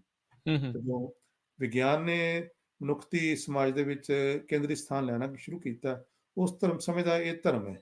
ਹਾਂਜੀ, ਉਦੋਂ ਇਹਦਾ ਓਰੀਜਨ ਹੋਇਆ। ਔਰ ਗੁਰੂ ਨਾਨਕ ਨੇ ਆਪਣੇ ਕੰਟੈਂਪਰੇਰੀ ਸਮਾਜ ਦੇ ਵਿੱਚ ਸੰਬੋਧਨ ਹੋ ਕੇ, ਗੁਰੂ ਨਾਨਕ ਦੀ ਬਾਣੀ ਜਿਹੜੀ ਹੈ ਉਹਦੇ ਵਿੱਚ ਜਿਹੜੇ ਆਡੀਅנס ਹੈ ਨਾ, ਉਹਦੇ ਆਡੀਅנס ਹੈਗਾ ਖੱਤਰੀ ਬ੍ਰਾਹਮਣ ਸੂਦ ਵੈਸ, ਹਾਂਜੀ, ਹਿੰਦੂ ਧਰਮ, ਔਰ ਫਿਰ ਇਹਦਾ ਆਡੀਅנס ਹੈਗਾ ਮੁਸਲਮਾਨ। ਹਾਂਜੀ, ਔਰ ਗੁਰੂ ਨਾਨਕ ਦਾ ਤੀਜਾ ਆਡੀਅנס ਹੈਗਾ ਜੋਗੀ। ਹਾਂਜੀ, ਜੋਗੀ ਮਤਲਬ ਜੀ ਸਿੱਧ ਗੋਸ਼ਟੀ ਬਾਣੀ ਹੈ। ਪਰ ਹੂੰ ਤੁਸੀਂ ਦੇਖੋ ਗੁਰੂ ਨਾਨਕ ਦੇ ਸਮੇਂ ਮੈਂ ਕਈ ਵਾਰ ਸੁਣਦਾ, ਤੇ ਅੱਜ ਅਸੀਂ ਅਕਸਰ, ਜਿਸ ਤਰ੍ਹਾਂ ਮੈਂ ਇੱਥੇ ਅਮਰੀਕਾ ਆਇਆ, ਹਾਂਜੀ, ਤੇ ਮੈਨੂੰ ਕਿੰਨੇ ਸਿੱਖ ਦੇਖਣ ਨੂੰ ਮਿਲੇ। ਹਾਂਜੀ, ਤੇ ਤੁਸੀਂ ਦੇਖੋ ਗੁਰੂ ਨਾਨਕ ਸਾਹਿਬ ਨੂੰ ਜਦੋਂ ਇਹ ਹੁਕਮ ਪ੍ਰਾਪਤ ਹੋਇਆ, ਜਿਸ ਤੋਂ ਅਸੀਂ ਹਿਸਟਰੀ ਦੀ ਸ਼ੁਰੂਆਤ ਤੋਂ ਇੱਥੋਂ ਕਹਿੰਦੇ ਆ, ਹੂੰ ਉਸ ਸਮੇਂ ਸਿੱਖ ਕੌਣ ਸੀ? ਕਿੱਥੇ ਸੀ ਸਿੱਖ? ਕੋਈ ਵੀ ਨਹੀਂ। ਸੱਚਾਈ ਦੇ ਧਰਾਤਲ ਦੇਖੋ, ਗੁਰੂ ਨਾਨਕ ਸਾਹਿਬ ਨੇ ਜਦੋਂ ਆਪਣੇ ਘਰ ਤੋਂ ਉਦਾਸੀਆਂ ਦਾ ਸਫ਼ਰ ਸ਼ੁਰੂ ਕੀਤਾ, ਉਹ ਅਸਲ ਦੇ ਵਿੱਚ ਉਸ ਸੁਰਤੀ ਦੇ ਵਿੱਚੋਂ ਜੋ ਹੁਕਮ ਪ੍ਰਾਪਤ ਹੋਇਆ ਨਾ, ਕਿ ਗੁਰੂ ਨਾਨਕ ਮੇਰਾ ਨਾਮ ਜਾ ਕੇ ਜਪਾ। ਹਾਂਜੀ, ਸੋ ਇਹ ਗੁਰੂ ਨਾਨਕ ਸਾਹਿਬ ਦੀ ਹਾਈਐਸਟ ਇੰਟੈਲੈਕਟ ਨੂੰ ਰਿਫਲੈਕਟ ਕਰਦਾ। ਗੁਰੂ ਨਾਨਕ ਸਾਹਿਬ ਨੇ ਇਹ ਨਹੀਂ ਸੋਚਿਆ ਕਿ ਵੀ ਪਹਿਲਾਂ ਮੇਰਾ ਰਾਜ ਹੋ ਜਾਵੇ, ਹਾਂਜੀ, ਮੇਰੀ ਫੌਜ ਬਣ ਜਾਵੇ, ਤੇ ਫਿਰ ਮੈਂ ਨਾਮ ਜਪਾਵਾਂ, ਜਾਂ ਮੇਰੇ ਕੋਲ ਪਹਿਲਾਂ ਬੜੀਆਂ ਗੱਡੀਆਂ ਕਾਰਾਂ ਹੋ ਜਾਣ, ਰੱਥ ਹੋ ਜਾਣ, ਸਹੂਲਤਾਂ ਹੋ ਜਾਣ। ਹਾਂਜੀ, ਗੁਰੂ ਨਾਨਕ ਸਾਹਿਬ ਨੇ ਆਪਣੀ ਜਿਹੜੀ ਹੈ ਘਰ ਫਤਿਹ ਬੁਲਾਈ ਇੱਕ ਤਰ੍ਹਾਂ ਨਾਲ ਘਰ, ਉਹਨਾਂ ਨੇ ਕਿਹਾ ਕਿ ਵੀ ਮੈਂ ਚੱਲਿਆ। ਹਾਂਜੀ, ਤੇ ਉਹਨਾਂ ਦੀ ਜਿਹੜੀ ਮਾਤਾ ਜੀ ਸੁਲੱਖਣੀ ਸੀਗੇ, ਹਾਂਜੀ, ਉਹਨਾਂ ਦੇ ਪਤਨੀ ਮਹਿਲ, ਤੇ ਉਸਨੇ ਕਿਹਾ ਕਿ ਤੁਸੀਂ ਤਾਂ ਜਾ ਰਹੇ ਹੋ, ਇਹ ਜਿਹੜੇ ਦੋ ਬੱਚੇ ਨੇ, ਹਾਂਜੀ, ਇਹਨਾਂ ਦਾ ਧਿਆਨ ਕੌਣ ਕਰੇਗਾ? ਹੂੰ ਨਾਨਕ ਸਾਹਿਬ ਦੀ ਕੁਰਬਾਨੀ ਦਾ ਤੁਸੀਂ ਸੂਤਰ ਦੇਖੋ, ਅਸੀਂ ਕਿੰਨਾ ਉਹਨਾਂ ਦੀ ਮਹਾਨ ਕੁਰਬਾਨੀ ਹੈ, ਉਹਨਾਂ ਦੇ ਪਰਿਵਾਰ ਦੀ ਮਹਾਨ ਕੁਰਬਾਨੀ ਹੈ। ਸਿੱਖ ਅਕਸਰ ਧਿਆਨ ਨਹੀਂ ਦਿੰਦੇ ਇਸ ਵੱਲ। ਤੁਸੀਂ ਦੇਖੋ ਉਸ ਮਤਲਬ ਇੱਕ ਵਿਅਕਤੀ ਦੇ ਰੂਪ ਵਿੱਚ ਦੇਖੋ ਗੁਰੂ ਨਾਨਕ ਨੂੰ, ਕਿ ਉਸ ਨੂੰ ਇੰਨੀ ਪ੍ਰੇਰਨਾ ਸੁਰਤੀ ਪਰਮੇਸ਼ਰ ਨਾਲ ਜੁੜੀ, ਇੰਨਾ ਪ੍ਰੇਮ ਜਾਗਿਆ ਕਿ ਗੁਰੂ ਨਾਨਕ ਪਾਤਸ਼ਾਹ ਨੇ ਵੇਈ ਪ੍ਰਵੇਸ਼ ਤੋਂ ਬਾਅਦ ਸਿੱਧਾ ਆਪਣਾ ਘਰ ਛੱਡਣ ਦਾ ਫੈਸਲਾ ਕੀਤਾ। ਕਿਉਂਕਿ ਇਹ ਜਿਹੜੇ ਕੰਮ ਨੇ ਨਾ, ਇਹਨਾਂ ਲਈ ਤਿਆਗ ਦੀ ਲੋੜ ਹੁੰਦੀ ਹੈ। ਹੂੰ ਅਕਾਲ ਪੁਰਖ ਸਾਹਿਬ ਨੇ ਜਦੋਂ ਹੁਕਮ ਕੀਤਾ, ਹਾਂਜੀ, ਗੁਰੂ ਨਾਨਕ ਦੀ ਸੁਰਤੀ ਪਰਮੇਸ਼ਰ ਨਾਲ ਜੁੜੀ ਹੈ। ਅਕਸਰ ਮੈਂ ਤੁਹਾਨੂੰ ਛੋਟੀ ਇਹਦੀ ਉਦਾਹਰਨ ਦੇਣਾ। ਜ਼ਰੂਰ ਇੱਕ ਪੰਜਾਬੀ ਦੇ ਸਿੱਖ ਧਰਮ ਦੇ ਬੜੇ ਵੱਡੇ ਲੇਖਕ ਹੋਏ ਨੇ, ਪ੍ਰਿੰਸੀਪਲ ਸਤਵੀਰ ਸਿੰਘ। ਹਾਂਜੀ, ਹੂੰ ਉਹਨਾਂ ਦੀਆਂ ਕਿਤਾਬਾਂ ਬਹੁਤ ਨੇ, ਹਰ ਗੁਰੂ ਸਾਹਿਬ ਬਾਰੇ ਉਹਨਾਂ ਨੇ ਜੀਵਨ ਲਿਖਿਆ, ਤੇ ਬੜਾ ਉਹਨਾਂ ਦਾ ਸਕਾਲਰਲੀ ਵਰਕ ਹੈਗਾ। ਤੇ ਮੇਰੇ ਫਾਦਰ ਸਾਹਿਬ ਉਹਨਾਂ ਤੋਂ ਪੜ੍ਹੇ ਵੀ ਨੇ, ਸਟੂਡੈਂਟ ਵੀ ਰਹੇ ਉਹਨਾਂ ਦੇ। ਤਾਂ ਅਕਸਰ ਨਾ ਇੱਕ ਉਹਨਾਂ ਤੋਂ ਗੱਲ ਦੱਸਦੇ ਹੁੰਦੇ ਸੀਗੇ ਕਿ ਕਈਆਂ ਨੇ ਪੁੱਛਣਾ ਕਿ ਵੀ ਪ੍ਰੋਫੈਸਰ ਸਾਹਿਬ ਇਹ ਦੱਸੋ ਕਿ ਜਦੋਂ ਨਾਮ ਹੈ, ਨਾਮ ਵਸਦਾ ਹੈ, ਤਾਂ ਹੂੰ ਉਹਦੀ ਨਿਸ਼ਾਨੀ ਕੀ ਹੈ? ਹਾਂਜੀ, ਹੂੰ ਤੇ ਹੂੰ ਪ੍ਰਿੰਸੀਪਲ ਸਾਹਿਬ ਦਾ ਜਵਾਬ ਹੁੰਦਾ ਸੀ, ਜਦੋਂ ਨਾਮ ਵਸਦਾ ਨਾ, ਉਦੋਂ ਫਿਰ ਨਾ ਪਰਮੇਸ਼ਰ ਨਾਲ ਗੱਲਾਂ ਹੁੰਦੀਆਂ ਨੇ। ਬੜੀ ਬੜੀ ਡੂੰਘੀ ਗੱਲ ਹੈ। ਹੂੰ ਹਾਂਜੀ, ਹੂੰ ਨਾਮ ਵਸਣ ਦੀ ਗੱਲ ਹੈ। ਹਾਂਜੀ, ਇਹ ਨਾਮ ਵਸਣ ਦੀ ਜਿਹੜੀ ਅਵਸਥਾ ਹੈ ਨਾ, ਉਹਦੇ ਵਿੱਚ ਫਿਰ ਪਰਮੇਸ਼ਰ ਨਾਲ ਜੋ ਰੂਹ ਹੈ, ਉਹ ਪਰਮੇਸ਼ਰ ਨਾਲ ਸੁਰਤੀ ਨਾਲ ਇੱਕਮਿਕ ਹੋ ਜਾਂਦੀ ਹੈ। ਇਹ ਬੜੀ ਵੱਡੀ ਅਵਸਥਾ ਹੈ। ਪਰ ਗੁਰੂ ਨਾਨਕ ਸਾਹਿਬ ਜਦੋਂ ਇਸ ਅਵਸਥਾ ਤੇ ਨਾਲ ਪਰਮੇਸ਼ਰ ਨਾਲ ਤੇ ਇਕਰੂਪ ਹੋ ਕੇ ਸੰਸਾਰ ਦੇ ਸਾਹਮਣੇ ਆਏ, ਤਾਂ ਉਹਨਾਂ ਸਾਹਮਣੇ ਬੜਾ ਵੱਡਾ ਚੈਲੰਜ ਸੀਗਾ। ਸੰਸਾਰ ਦੇ ਵਿੱਚ ਜਦ ਦੇਖਿਆ ਧਿਆਨ, ਬਾਬਾ ਦੇਖਿਆ ਧਿਆਨ ਧਰ, ਜਲਤੀ ਸਭ ਪ੍ਰਿਥਵੀ ਦਿਸਿਆ। ਹਾਂਜੀ, ਜੀ ਕਾਜ ਹੂੰ ਗੁਰੂ ਗਵਾਰ ਹੈ ਕਰਦੀ ਫਿਰੇ ਲੁਕਾਈ। ਹੂੰ ਲੁਕਾਈ ਕਿਸ ਤਰ੍ਹਾਂ ਹੈ ਕਰਦੀ ਸੀ? ਇਸ ਸ਼ਬਦ ਦੇ ਵਿੱਚ ਜਿਹੜਾ ਮੈਂ ਤੁਹਾਨੂੰ ਦੱਸਿਆ, ਤੈਸੜਾ ਕਰੀ ਗਿਆਨਵੇਂ ਲਾ ਲਓ। ਤੁਸੀਂ ਦੇਖੋ ਗੁਰੂ ਸਾਹਿਬ ਨੇ ਦੇਖਿਆ ਵੀ ਪਾਪ ਕੀ ਜੰਜ ਲੈ ਕਾਬ ਨੂੰ ਧਾਇਆ, ਜੋਰੀ ਮੰਗੇ ਦਾਨਵੇਂ ਲਾ ਲਓ। ਹੂੰ ਕਾਬ ਦੇ ਰਸਤੋਂ ਸਾਰੇ ਜਰਵਾਣੇ ਆਉਂਦੇ ਸੀਗੇ। ਫਿਰ ਗੁਰੂ ਸਾਹਿਬ ਨੇ ਦੇਖਿਆ ਆਪਣਾ ਕੰਟੈਂਪਰੇਰੀ ਬਾਬੇ ਨੇ ਲਿਖਿਆ, ਤੇ ਬਾਬਾ ਦੇਖਾ ਧਿਆਨ ਧਰ, ਤੇ ਬਾਬੇ ਨੂੰ ਫਿਰ ਕੀ ਦਿਖਿਆ? ਸਰਮ ਧਰਮ ਦੋਏ ਛਾਪ ਖਲੋਏ। ਸ਼ਰਮ ਤੇ ਧਰਮ, ਹਾਂਜੀ, ਦੋਵਾਂ ਨੇ ਛਪ ਗਏ, ਛੁਪ ਗਏ। ਹਾਂਜੀ, ਹੂੰ ਤੇ ਪ੍ਰਧਾਨ ਕੋ ਨਾ ਕੂੜ ਫਿਰੇ, ਪ੍ਰਧਾਨ ਮਿਲ ਲਓ, ਕੂੜ ਦੀ ਪ੍ਰਧਾਨਤਾ ਹੋ ਗਈ। ਹਾਂਜੀ, ਤੇ ਫਿਰ ਗੁਰੂ ਨਾਨਕ ਨੇ ਦੇਖਿਆ, ਜਿਸ ਤਰ੍ਹਾਂ ਮੈਂ ਤੁਹਾਨੂੰ ਕਿਹਾ ਗੁਰੂ ਨਾਨਕ ਦਾ ਆਡੀਅנס ਕੌਣ ਹੈ? ਸਭ ਤੋਂ ਪਹਿਲਾਂ ਗੁਰੂ ਨਾਨਕ ਨੇ ਦੇਖਿਆ, ਹਾਂਜੀ, ਮੁਸਲਮਾਨ ਜਿਹੜੇ ਉੱਥੋਂ ਜਰਮਾਨੀ ਆਏ ਤੇ ਹੂੰ, ਫਿਰ ਉਹਨਾਂ ਨੇ ਇੱਥੇ ਵੱਡੇ ਹਿੰਦੂਆਂ ਨੂੰ, ਹਾਂਜੀ, ਵੱਡੀ ਗਿਣਤੀ ਵਿੱਚ ਮੁਸਲਮਾਨ ਬਣਾਉਣਾ ਸ਼ੁਰੂ ਕੀਤਾ। 7ਵੀਂ ਸਦੀ ਤੋਂ ਇਹ ਸਫ਼ਰ ਜਾਰੀ ਹੈ। ਹੂੰ, ਹਾਂਜੀ, 8ਵੀਂ ਸਦੀ ਤੋਂ। ਗੁਰੂ ਸਾਹਿਬ ਲਿਖਦੇ ਨੇ, ਕਾਜੀਆਂ ਬਾਮਣਾ ਕੀ ਗੱਲ ਥੱਕੀ, ਅਗਦ ਖੜੇ ਸ਼ੈਤਾਨ ਵੇ ਲਾਲੋ। ਹਾਂਜੀ, ਹੂੰ, ਕਾਜ਼ੀਆਂ ਤੇ ਬਾਮਨਾਂ ਨੂੰ ਦੋਵਾਂ ਦੀ ਗੁਰੂ ਸਾਹਿਬ ਨੇ ਸੰਬੋਧਨ ਕੀਤਾ ਕਿ ਤੁਸੀਂ ਸਮਾਜ ਦੇ ਲੀਡਰ ਹੋ। ਹਾਂਜੀ, community looks leadership towards you, ਤੇ ਤੁਹਾਡਾ ਕੰਮ ਕੀ ਹੈ? ਤੁਸੀਂ ਸ਼ੈਤਾਨਾਂ ਵਾਲੇ ਕੰਮ ਸ਼ੁਰੂ ਕੀਤੇ ਹੋਏ ਆ। ਹਾਂਜੀ, ਮੁਸਲਮਾਨੀਆਂ ਪੜ੍ਹੇ ਕਤੇਬਾ, ਕਸ਼ਟ ਮੈਂ ਕਰੇ ਖੁਦਾਏ ਵੇ ਲਾਲੋ।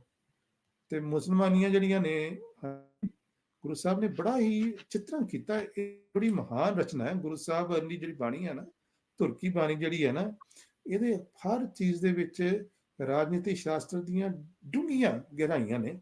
ਅਸੀਂ ਅਕਸਰ ਕਹਿ ਕੇ ਫਿਰ ਦਿੰਦੇ ਹਾਂ ਕਿ ਰਾਜਨੀਤੀ ਜੀ ਪਾਸੇ ਕਰੋ। ਹਾਂਜੀ, ਪਰ ਰਾਜਨੀਤੀ ਦਾ ਜਿਹੜਾ ਨਿਰੂਪਣ ਗੁਰੂ ਨਾਨਕ ਸਾਹਿਬ ਨੇ ਗੁਰਬਾਣੀ 'ਚ ਕੀਤਾ ਹੈ, ਅਸੀਂ ਹੂੰ, ਸਮਝਣ ਦੀ ਲੋੜ ਬੜੀ ਜ਼ਰੂਰੀ ਹੈ। ਹਾਂਜੀ, ਜਿਹੜੀ ਮੈਂ ਤੁਹਾਡੇ ਨਾਲ ਪਿਛਲੇ ਵਾਰ ਵੀ ਗੱਲ ਕੀਤੀ ਸੀਗੀ, ਬਿਲਕੁਲ। ਇਹ ਮੈਨੂੰ ਸ਼ਬਦ ਬੜਾ ਚੰਗਾ ਲੱਗਿਆ। ਤੁਸੀਂ ਦੇਖੋ, ਗੁਰੂ ਸਾਹਿਬ ਨੇ ਕਿਹਾ ਵੀ ਮੁਸਲਮਾਨੀ ਦੀ ਕੀ ਪ੍ਰੋਬਲਮ ਹੈ, ਤੇ ਕਾਜ਼ੀਆਂ ਦੀ ਕੀ ਪ੍ਰੋਬਲਮ ਹੈ, ਤੇ ਮੁਸਲਮਾਨ ਤੇ ਹਿੰਦੂਆਂ ਦੀ ਕੀ ਪ੍ਰੋਬਲਮ ਹੈ। ਦੇਖੋ, ਗੁਰੂ ਸਾਹਿਬ ਨੇ ਕਿਹਾ, ਜਾਤ ਸਨਾਤੀ ਹੋਰ ਹਿੰਦਵਾਣੀਆਂ, ਇਹ ਵੀ ਲੇਖੇ ਲਾਏ ਵੇ ਲਾਲੋ। ਤੇ ਹੂੰ, ਕੀ ਕਹਿੰਦੇ ਹਨ, ਜਿਹੜੀ ਇਹ ਹਿੰਦਵਾਣੀਆਂ ਨੇ ਨਾ, ਤੇ ਕਹਿਣ ਤਾਂ ਸਨਾਤਨ ਧਰਮ ਹੈ। ਹਾਂਜੀ, ਹੂੰ, ਹੂੰ, ਹੂੰ, ਪਰ ਕੀ ਕਰਦੇ, ਜਾਤ-ਪਾਤ ਦੇ ਵਿੱਚ ਡੁੱਬੇ ਪਏ ਨੇ ਲੋਕ। ਹਾਂਜੀ, ਸੋ ਗੁਰੂ ਨਾਨਕ ਆਇਡੈਂਟੀਫਾਈਡ ਦਾ ਪ੍ਰੋਬਲਮ। ਇਹ ਧੁਰਤੀ ਬਾਣੀ ਹੈ, ਇਹ ਗੁਰੂ ਨਾਨਕ ਨੂੰ ਪਰਮੇਸ਼ਰ ਦੇ ਰਾਹੀਂ ਪ੍ਰਾਪਤ ਹੋਈ ਹੈ। ਜੇ ਅਸੀਂ ਸਿੱਖ ਰੂਪ ਦੇ ਵਿੱਚ ਅੱਛੇ ਸਿੱਖ ਬਣ ਕੇ ਸਿਰ ਝੁਕਾ ਕੇ ਸਤ ਵਚਨ ਕਹਿਣ ਵਾਲੇ ਸਿੱਖ ਬਣੀਏ ਨਾ, ਅਕਸਰ ਕੀ ਕਰਦੇ ਹਾਂ, ਆਪਣੀ ਬੁੱਧੀ ਨੂੰ ਅੱਗੇ ਲੈ ਆਉਂਦੇ ਹਾਂ। ਅਸੀਂ ਆਪ ਕਹਿੰਦੇ ਹਾਂ, ਨਹੀਂ ਜੀ ਏਦਾਂ ਨਹੀਂ ਹੋ ਸਕਦਾ, ਇਹ ਨਹੀਂ ਹੋ ਸਕਦਾ ਜੀ। ਤੇ ਆਪਣੀ ਬੁੱਧੀ ਨੂੰ, ਜਿਸ ਭਾਈ ਵੀਰ ਸਿੰਘ ਨੇ ਕਿਹਾ ਨਾ, ਬਹਿ ਵੇ ਗਿਆਨੀ ਬੁੱਧੀ ਮੰਡਲ ਦੇ ਘੇਰਿਆ। ਹਾਂਜੀ, ਵਲਵਲੇ ਦੇ ਦੇਸ਼ ਸਾਡੀਆਂ ਲੱਗੀਆਂ ਯਾਰੀਆਂ। ਇਹ ਵਲਵਲੇ ਚੋਂ ਪੈਦਾ ਹੋਈ ਹੈ ਸਿੱਖੀ। ਇਹ ਸਿੱਖੀ ਕੋਈ ਏਦਾਂ ਨਹੀਂ ਕਿ ਕਿਤਾਬਾਂ 'ਚੋਂ ਪੜ੍ਹ ਕੇ ਆ ਜਾਂਦੀ ਹੈ। ਹੂੰ, ਹੂੰ, ਹੂੰ, ਹੂੰ, ਹੂੰ, ਸੇਵਾ ਘਾਲ ਕਮਾਈ। ਗੁਰੂ ਅਮਰਦਾਸ ਪਾਤਸ਼ਾਹ ਨੂੰ ਸਿੱਖੀ ਕਿੱਦਾਂ ਮਿਲੀ? ਸਹੀ। ਕਿਤਾਬਾਂ ਪੜ੍ਹ ਕੇ ਨਹੀਂ। ਹੂੰ, ਘੜਾ ਭਰ ਕੇ ਪਾਣੀ ਦਾ, ਹਾਂਜੀ, ਗੁਰੂ ਅੰਗਦ ਦੇਵ ਪਾਤਸ਼ਾਹ ਨੂੰ ਰੋਜ਼, ਹਾਂਜੀ, ਕਿੰਨੇ ਸਾਲ ਰੋਜ਼ਾਨਾ, ਮੈਂ ਉਹ ਦੇਖਿਆ ਥਾਂ ਗੋਇੰਦਵਾਲ ਸਾਹਿਬ, ਤੁਸੀਂ ਦੇਖੋ ਜਾ ਕੇ, ਬਿਲਕੁਲ। ਬਿਆਸਾ ਦਰਿਆ ਤੋਂ ਭਰ ਕੇ ਪਾਣੀ ਲਿਆਉਣਾ। ਹੂੰ, ਅੱਜ ਅਸੀਂ ਕਾਰਾਂ 'ਚ ਜਾਂਦੇ ਹਾਂ ਨਾ, ਉਹ ਤਾਂ ਤੁਰਨਾ ਵੀ ਔਖਾ ਲੱਗਦਾ ਹੈ। ਹੂੰ, ਪਰ ਹੂੰ, ਤੁਸੀਂ ਹੂੰ, ਦੇਖੋ ਰੋਜ਼ਾਨਾ, ਹਾਂਜੀ, ਬਾਰਿਸ਼ ਹੋਵੇ, ਹਨੇਰਾ ਹੋਵੇ, ਸਵੇਰਾ ਹੋਵੇ, ਪਾਣੀ ਭਰ ਕੇ ਲੈ ਕੇ ਆਉਣਾ। ਅੱਜ ਅਸੀਂ ਕਿੰਨੇ ਸੁੱਖ ਰਹਿਣੇ ਹੋ ਗਏ ਆ। ਅਮਰੀਕਾ 'ਚ ਮੈਂ ਤੁਹਾਨੂੰ ਦੱਸਣ ਜਾਂਦਾ ਆਇਆ ਨਾ, ਗਰਮ ਪਾਣੀ ਨਾਲ ਨਹਾਈਦਾ। ਹਾਂਜੀ, ਗਰਮੀ ਭਾਵੇਂ ਅੱਤ ਦੀ ਹੋਵੇ। ਤੇ ਤੁਸੀਂ ਦੇਖੋ, ਉਸ ਸਮੇਂ ਗੁਰੂ ਸਾਹਿਬ ਜੀ ਜਲ ਦੀ ਸੇਵਾ ਕਰਦੇ ਸੀ। ਇਹ ਹੈ ਸੇਵਾ। ਹਾਂਜੀ, ਸੇਵਾ ਲਈ ਬਹੁਤੀ ਕੰਪਲਿਕੇਸ਼ਨ ਨਹੀਂ ਚਾਹੀਦੀਆਂ, ਬਹੁਤੀਆਂ ਰਾਈਟਿੰਗ ਬੁੱਕਸ ਨਹੀਂ ਚਾਹੀਦੀਆਂ, ਯੂਨੀਵਰਸਿਟੀਆਂ ਦੀ ਡਿਗਰੀਆਂ ਵੀ ਨਹੀਂ ਚਾਹੀਦੀਆਂ। ਸਿੰਪਲਿਸਿਟੀ ਦੀ ਜਿਹੜੀ ਸੇਵਾ ਹੈ ਨਾ, ਹਾਂਜੀ, ਇਹ ਹੈ ਸੇਵਾ। ਹਾਂਜੀ, ਉਹਦੇ ਵਿੱਚੋਂ ਗੁਰੂ ਸਾਹਿਬ ਨੇ ਇਹ ਦੇਖਿਆ ਕਿ ਖੂਨ ਕੇ ਸੋਹਲੇ ਗਾਵੀਏ ਨਾਨਕ, ਰਤ ਕਾ ਕੁੰਗ ਪਾਏ ਵੇ ਲੰਗ। ਜਦੋਂ ਦੇਖਿਆ ਬਾਬਰ ਦਾ ਹਮਲਾ, ਤੇ ਉਹਨੇ ਆ ਕੇ ਫਿਰ ਕੀ ਲੁੱਟਮਾਰ ਕੀਤੀ। ਜੀ। ਗੁਰੂ ਕੀ ਕਿ ਖੂਨ ਕੇ ਸੋਹਲੇ, ਹਾਂਜੀ, ਗੀਤ ਗਾਏ ਖੂਨ ਦੇ। ਹਾਂਜੀ, ਇਹ ਮੈਂ ਜਦੋਂ ਤੁਕ ਪੜ੍ਹਦਾ ਹੁੰਦਾ ਨਾ, ਖੂਨ ਕੇ ਸੋਹਲੇ ਗਾਵੀਏ ਨਾਨਕ, ਪਤਾ ਨਹੀਂ ਮੈਨੂੰ ਕਹਿਣਾ ਚਾਹੀਦਾ ਕਿ ਪਹਿਲਾਂ ਤੁਹਾਨੂੰ ਗੱਲ ਦੱਸਾਂ ਕਿ ਮੈਂ ਜਦੋਂ ਇੱਥੇ ਆਇਆ ਨਾ, ਉਦੋਂ ਉਹਨਾਂ ਦਿਨਾਂ 'ਚ ਗੱਲ ਹੈ ਵੀ 9/11 ਤੇ ਸਿੱਖਾਂ ਦਾ ਕਾਫੀ ਚੱਕਰ ਸੀਗਾ। ਮਿਸਟੇਕਨ ਆਇਡੈਂਟੀਟੀ ਦੀ ਵੀ ਗੱਲ ਸੀਗੀ, ਹਾਂਜੀ। 9/11 ਦਾ ਵੀ ਰੌਲਾ ਸੀਗਾ। ਉਹਨਾਂ ਦਿਨਾਂ ਦੇ ਵਿੱਚ ਨਾ, ਤੁਹਾਨੂੰ ਮੈਂ ਦੱਸਾਂ ਕਿ ਮੈਨੂੰ ਸ਼ੌਂਕ ਹੈ ਨਾ ਇੰਟਰਨੈਟ ਤੇ ਖਬਰਾਂ ਪੜ੍ਹਨ ਦਾ, ਤੇ ਸਾਰੇ ਮੇਰੇ ਘਰ ਦੇ ਕਹਿੰਦੇ, ਤੂੰ ਡਾਕਟਰ ਹੈ, ਤੂੰ ਡਾਕਟਰੀ ਕਰਿਆ ਕਰ ਬਾਈ। ਹਾਂਜੀ, ਪਰ ਮੈਨੂੰ ਸ਼ੌਂਕ ਹੈ, ਇਹ ਸ਼ੌਂਕ ਦੀ ਗੱਲ ਹੈ। ਤੁਸੀਂ ਦੇਖੋ, ਮੈਨੂੰ ਇਹ ਤੁਕ ਉਦੋਂ ਯਾਦ ਆਈ ਕਿ ਜਦੋਂ ਨਾ ਇਹ ਜਿਹੜਾ ਸੀਗਾ, ਜਿਹਨੇ ਬਿਨ ਲਾਦਨ ਸੀਗਾ, ਜਦੋਂ ਉਹਨੇ ਇਹ ਹਮਲਾ ਕਰਵਾਇਆ। ਹਾਂਜੀ, ਤੇ ਉਹਨੇ ਨਾ ਆਪਣੇ ਜਰਨਲ ਦੇ ਵਿੱਚ ਨਾ ਇੱਕ ਲਿਖੀ ਕਵਿਤਾ ਲਿਖੀ।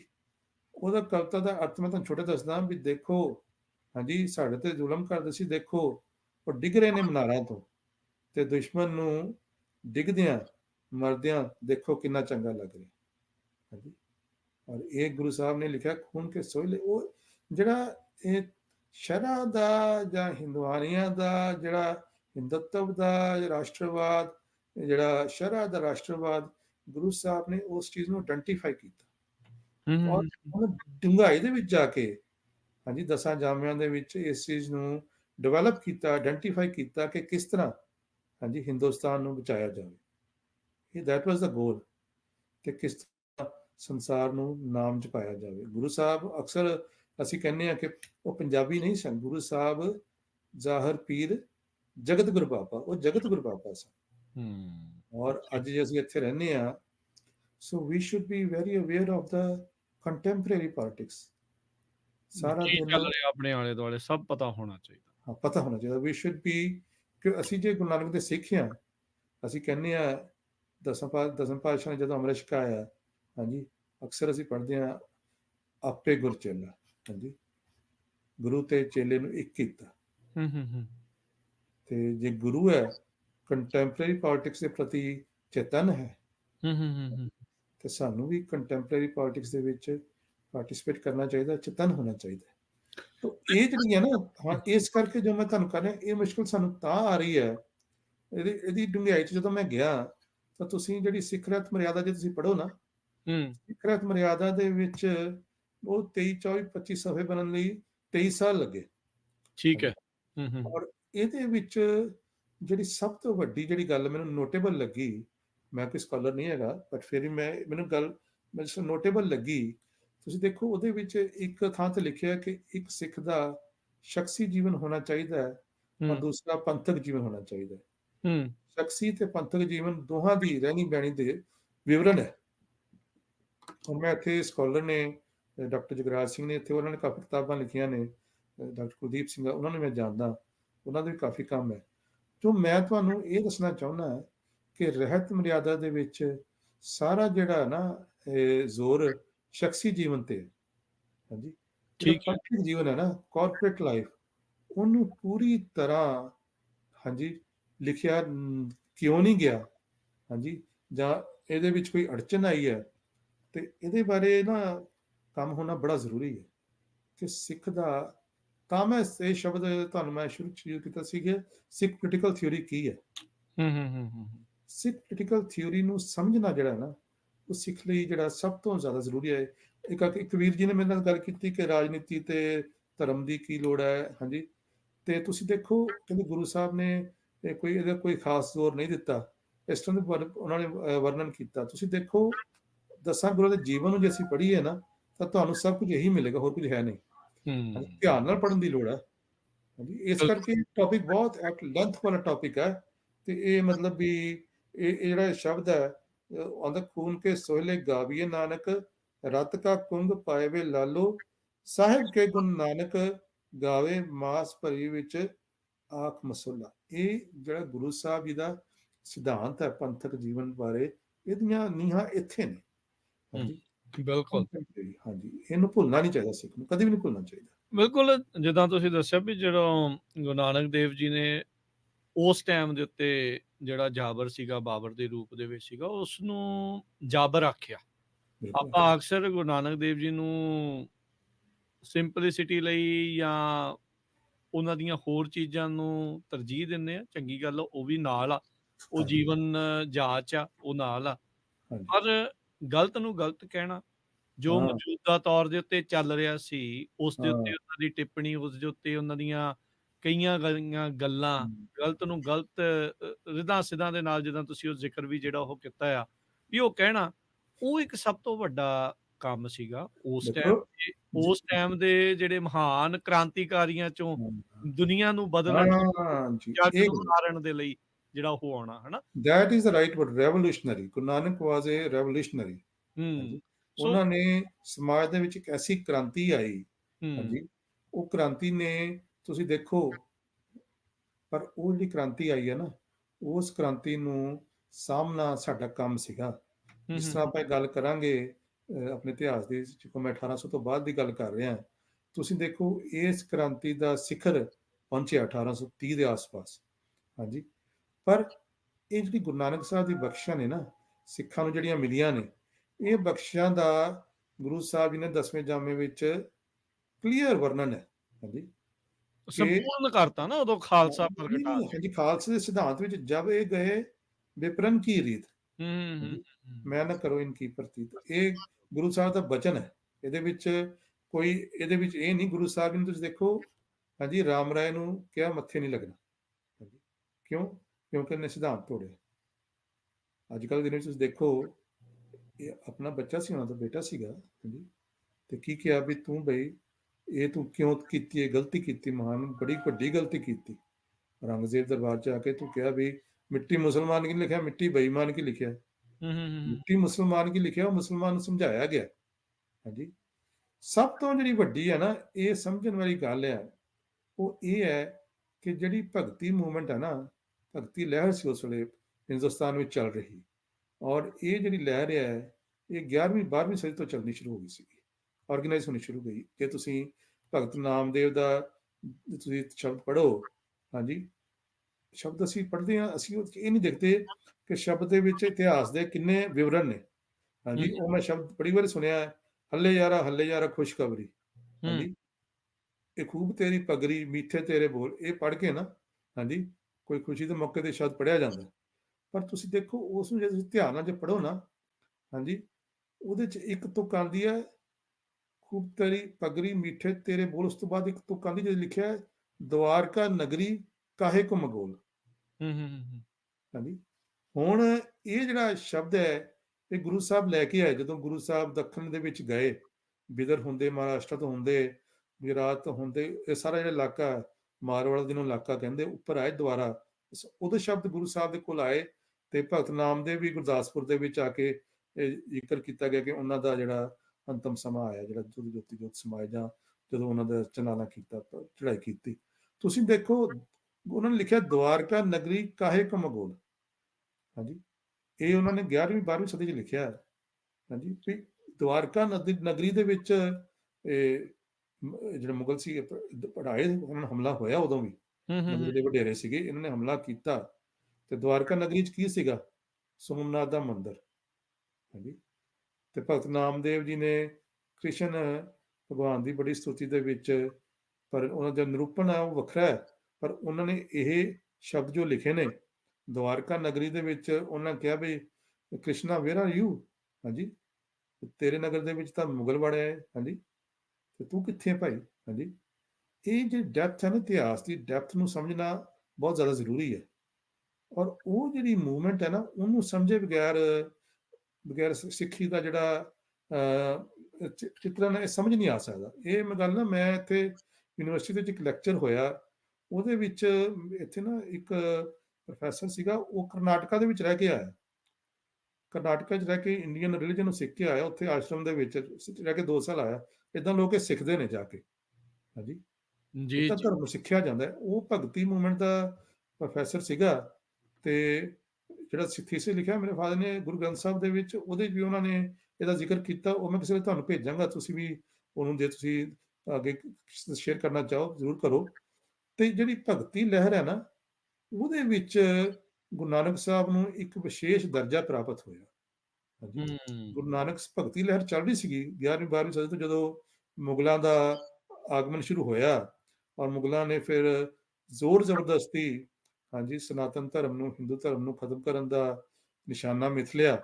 ਹਾਂਜੀ, ਤੇ ਉਦੋਂ ਵੀ ਫਿਰ ਸਿੱਖ ਪੰਜਾਬ ਵੱਲ, ਜਿਸ ਤਰ੍ਹਾਂ ਉਹ ਇਕਬਾਲ ਦਾ ਇੱਕ ਸ਼ੇਅਰ ਹੈ, ਮੈਨੂੰ ਪੂਰੀ ਤਰ੍ਹਾਂ ਯਾਦ ਨਹੀਂ, ਫਿਰ ਉੱਠੀ ਤੌਹੀਦ हिंद की सदाए हिंद की पंजाब से हिंद को मर्दे कामल ने जगाया ख्वाब से।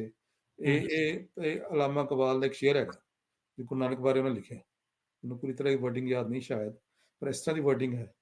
ਹਾਂਜੀ, ਵੀ ਇੱਕ ਮਰਦ ਨੇ ਹਿੰਦ ਨੂੰ ਖਾਬ ਦੇ ਵਿੱਚੋਂ ਜਗਾਇਆ। ਤੇ ਹੂੰ, ਹਿੰਦ ਵਿੱਚ ਉਸ ਸਮੇਂ ਕੀ ਹੋ ਰਿਹਾ ਸੀ? ਖਾਬ ਕਿਹੜਾ ਸੀ? ਸੁੱਤੇ ਹੋਏ ਸੀਗੇ ਲੋਕ, ਜਿਹੜਾ ਨਾ ਸਰਮ ਧਰਮ ਦੇ ਛੱਪ ਖਲੋਏ। ਹਾਂਜੀ, ਮੈਂ ਹੂੰ। ਤੁਹਾਨੂੰ ਪਹਿਲਾਂ ਜ਼ਿਕਰ ਕੀਤਾ। ਇਹ ਗੁਰੂ ਨਾਨਕ ਦੀ ਬਾਣੀ ਹੈ, ਜਿੱਥੇ ਸਿੱਖ ਧਰਮ ਦੀਆਂ ਜੜ੍ਹਾਂ ਨੇ ਨਾ, ਰਾਜਨੀਤੀ ਦੀ ਗੱਲ ਕਰਦੇ ਹਾਂ, ਇਹ ਉੱਥੇ ਹੈ। ਹਾਂਜੀ, ਅੱਗੇ ਮੈਂ ਤੁਹਾਨੂੰ ਬੇਨਤੀ ਕੀਤੀ ਸੀ, ਜਿਹੜੀ ਜਪਜੀ ਸਾਹਿਬ ਹੈ ਨਾ, ਜਪਜੀ ਸਾਹਿਬ ਦੇ ਵਿੱਚ ਵੀ ਗੁਰੂ ਨਾਨਕ ਨੇ ਇਸ ਚੀਜ਼ ਨੂੰ ਬੜੇ, ਜਿਹਨੂੰ ਪ੍ਰੋੜਤਾ ਕਹਿੰਦੇ ਆ, ਸੰਕੇਤਕ ਰੂਪ ਦੇ ਵਿੱਚ, ਪਰ ਹੂੰ, ਉਹਦਾ ਵਿਸਥਾਰ ਇੰਨਾ ਜ਼ਿਆਦਾ ਹੋ ਸਕਦਾ ਕਿ ਉਹਦਾ ਕੋਈ ਮਤਲਬ ਅੰਤ ਨਹੀਂ। ਤੇ ਮੈਂ ਉਹਦੇ ਬਾਰੇ ਵੈਸੇ ਲਿਖ ਵੀ ਰਿਹਾ ਕਿ ਸਿੱਖਾਂ ਨੂੰ ਜਪਜੀ ਸਾਹਿਬ ਪੜ੍ਹਦੇ ਹਾਂ, ਸਿੱਖ ਰਾਜਨੀਤੀ ਪ੍ਰਤੀ ਜਾਗਰੂਕ ਕਿਉਂ ਹੋਣਾ ਚਾਹੀਦਾ। ਸਿੱਖ ਰਾਸ਼ਟਰ, ਸਿੱਖ ਨੇਸ਼ਨ ਥਿਊਰੀ, ਉਸ ਨੂੰ ਲੈ ਕੇ ਗੱਲਬਾਤ ਕਰ ਰਹੇ ਹਾਂ। ਗੁਰੂ ਨਾਨਕ ਦੇਵ ਜੀ ਦੀ ਗੱਲਬਾਤ ਜਿਹੜੀ ਉਹ ਚੱਲ ਰਹੀ ਹੈ, ਜਿਸ ਟਾਈਮ ਦੇ ਉੱਤੇ ਉਹ ਜੱਗ ਨੂੰ ਤਾਰਨ ਦੇ ਲਈ ਆਏ ਆ। ਬ੍ਰੇਕ ਤੋਂ ਪਹਿਲਾਂ ਡਾਕਟਰ ਰਮਨਪ੍ਰੀਤ ਸਿੰਘ ਹੁਣਾਂ ਨੇ ਜ਼ਿਕਰ ਕੀਤਾ ਸੀ ਜਗਤ ਗੁਰੂ ਬਾਬਾ। ਸਭ ਤੋਂ ਪਹਿਲਾਂ ਤਾਂ ਤੁਹਾਨੂੰ ਜੀ ਆਇਆਂ ਨੂੰ ਆਖਦੇ ਹਾਂ ਇੱਕ ਵਾਰੀ ਫੇਰ। ਵਾਹਿਗੁਰੂ ਜੀ ਕਾ ਖਾਲਸਾ, ਵਾਹਿਗੁਰੂ ਜੀ ਕੀ ਕੋਈ ਖਾਲਸਾ ਫਤਿਹ। ਜੀ, ਹਾਂਜੀ। ਇਹ ਜਗਤ ਗੁਰੂ ਬਾਬਾ ਦੀ ਜਦੋਂ ਆਪਾਂ ਗੱਲ ਕਰਦੇ ਹਾਂ, ਚਲੋ ਉਸ ਟਾਈਮ ਦੇ ਉੱਤੇ ਉਹ ਸਾਊਥ ਏਸ਼ੀਆ ਦੇ ਵਿੱਚ ਸੀਗੇ। ਉਹਨਾਂ ਨੇ ਉਦਾਸੀਆਂ ਵੀ ਕੀਤੀਆਂ। ਦੁਨੀਆ ਭਰ ਦੇ ਵਿੱਚ ਜਾ ਕੇ ਇਹ ਹੋਕਾ ਵੀ ਜਿਹੜਾ ਉਹ ਦਿੱਤਾ, ਉਹ ਸਾਰੀਆਂ ਗੱਲਾਂ ਵੀ ਜਿਹੜੀਆਂ ਉਹ ਕਹੀਆਂ। ਜਦੋਂ ਆਪਾਂ ਜਗਤ ਗੁਰੂ ਬਾਬਾ ਕਹਿੰਦੇ ਹਾਂ ਗੁਰੂ ਨਾਨਕ ਦੇਵ ਜੀ ਨੂੰ, ਕੀ ਇਹ ਜਿਹੜੀ ਜਿਹੜੀ ਨਾਲ ਉਹਨਾਂ ਦੇ, ਕਿਉਂਕਿ ਜਿੱਥੇ-ਜਿੱਥੇ ਉਹ ਜਾਂਦੇ ਉਹਦੇ ਨਾਲ ਫਿਰ ਸਿੱਖ ਨੇਸ਼ਨ ਥਿਊਰੀ ਨਾਲ ਹੀ ਜਾਂਦੀ ਆ। ਇਹ ਹਰ ਮਨੁੱਖ ਦੇ ਨਾਲ ਸੰਬੰਧਿਤ ਕਿੱਦਾਂ ਆ? ਜੇ ਤੁਸੀਂ ਇਸ ਦੇ ਉੱਤੇ ਥੋੜਾ ਵਿਸਥਾਰ ਦੇ ਵਿੱਚ ਦੱਸੋ। ਦੇਖੋ, ਵਾਹਿ ਖਾਲਸਾ ਜੀ ਫਤਿਹ, ਤੇ thank you for giving this opportunity. ਸੋ ਇਹਦੀ ਜਿਹੜੀ ਗੱਲ ਹੈ ਨਾ ਵੀ ਜੀ, ਤੁਹਾਡਾ ਕੁਐਸਚਨ ਤਾਂ ਹੈਗਾ ਬਹੁਤ ਵਧੀਆ, ਹਾਂਜੀ, ਬਟ ਮੈਂ ਤੁਹਾਨੂੰ ਨਾ ਛੋਟੀ ਜਿਹੀ ਉਦਾਹਰਨ ਦਿੰਦਾ। ਹੂੰ, ਦੇਖੋ, ਉਸ ਸਮੇਂ ਕੋਈ ਬੱਸਾਂ ਨਹੀਂ ਸਨ, ਕੋਈ ਕਾਰਾਂ ਨਹੀਂ ਸਨ, ਕੋਈ ਜਹਾਜ਼ ਨਹੀਂ ਸਨ, ਹਾਂਜੀ। ਗੁਰੂ ਨਾਨਕ ਸਾਹਿਬ ਨੇ ਕਿਸ ਤਰ੍ਹਾਂ ਸਫ਼ਰ ਕੀਤਾ, ਹਾਂਜੀ। ਹੂੰ, ਤੁਸੀਂ ਦੇਖੋ, ਤੁਸੀਂ ਸਾਊਥ ਏਸ਼ੀਆ ਦੀ ਗੱਲ ਕੀਤੀ, ਹਾਂਜੀ, ਚੌਂ ਦਿਸ਼ਾ 'ਚ ਬਾਬਾ ਜੀ ਗਏ, ਹਾਂਜੀ। ਉਦਾਸੀਆਂ ਸਾਰੇ ਪਾਸੇ ਕੀਤੀਆਂ। ਔਰ ਤੁਸੀਂ ਦੇਖੋ, ਇੱਥੋਂ ਮੈਂ ਦੁੱਧ ਲੈਣ ਜਾਣਾ ਹੁੰਦਾ ਤਾਂ ਕਾਰ ਚਾਹੀਦੀ ਸਾਨੂੰ, ਹਾਂਜੀ। ਤੇ ਜਾਂ ਉੱਥੇ ਇੰਡੀਆ ਸੀਗਾ, ਨਿੱਕੀ ਜਿਹੀ ਗੱਲ ਹੁੰਦੀ, ਸਕੂਟਰ ਸਟਾਰਟ ਕੀਤਾ, ਹਾਂਜੀ। ਸਹੀ ਗੱਲ ਹੈ ਤੇ ਜੀ। ਮੋਪੜ ਚੱਕੀ, ਸਾਈਕਲ ਚੱਕਿਆ, ਹਾਂਜੀ। ਮਤਲਬ ਪੈਰਾਂ ਨਾਲ ਤੁਰਨਾ, ਹਾਂਜੀ। ਉਹ ਜੇ ਡਾਕਟਰ ਕਵੇ ਨਾ ਵੀ ਜਿਹਦੇ ਵਾਕ ਕਰਿਆ ਕਰੋ, ਹਾਂਜੀ, 3 ਟਾਈਮਸ 2 ਟਾਈਮਸ ਅ ਵੀਕ, ਫਿਰ ਤਾਂ ਅਸੀਂ ਤੁਰਦੇ ਹਾਂ, ਹਾਂਜੀ। ਇਹ ਜਗਤ ਗੁਰੂ ਬਾਬਾ, ਇਹ ਪਦਵੀ ਜਿਹੜੀ ਨਾ, ਇਹ ਗੁਰੂ ਨਾਨਕ ਦੀ ਪਰਮੇਸ਼ਰ ਨਾਲ ਇੱਕਮਿਕਤਾ ਦਾ ਸਬੂਤ ਹੈ। ਹੂੰ, ਜਪਜੀ 'ਚ ਤੁਹਾਨੂੰ ਪਿੱਛੇ ਬੇਨਤੀ ਕੀਤੀ ਸੀ, ਧਰਮਖੰਡ ਕਿਹਾ, ਧਰਮਖੰਡ ਹੂੰ, ਕਿਹਾ, ਧਰਤੀ ਨੂੰ ਧਰਮਖੰਡ ਕਿਹਾ, ਤੇ ਫਿਰ ਥਾਪ ਰੱਖੀ ਧਰਮਸਾਰ। ਪਰ ਗੁਰੂ ਨਾਨਕ ਨੂੰ ਹੁਕਮ ਕੀ ਹੋਇਆ, ਜਾ ਤੂੰ ਮੇਰਾ ਜਾ ਕੇ ਨਾਮ ਜਪਾ, ਹਾਂਜੀ। ਔਰ ਗੁਰਬਾਣੀ 'ਚ ਇਹ ਲਿਖਿਆ ਹੈ, ਜੋ ਜੋ ਮੈਨੂੰ ਪੂਰੀ ਤੁਕ ਯਾਦ ਨਹੀਂ, ਕਿ ਜਿਸ ਸਾਹਿਬ ਜਿਸ ਤਰ੍ਹਾਂ ਹੁਕਮ ਕਰਦਾ, ਤਿਸ ਤੇ ਮੁਖ ਨਹੀਂ ਮੋਰਿਓ, ਹਾਂਜੀ। ਸੋ ਜੀਵਤ ਸਾਹਿਬ ਸੇਵਿਓ ਆਪਣਾ, ਹਾਂਜੀ।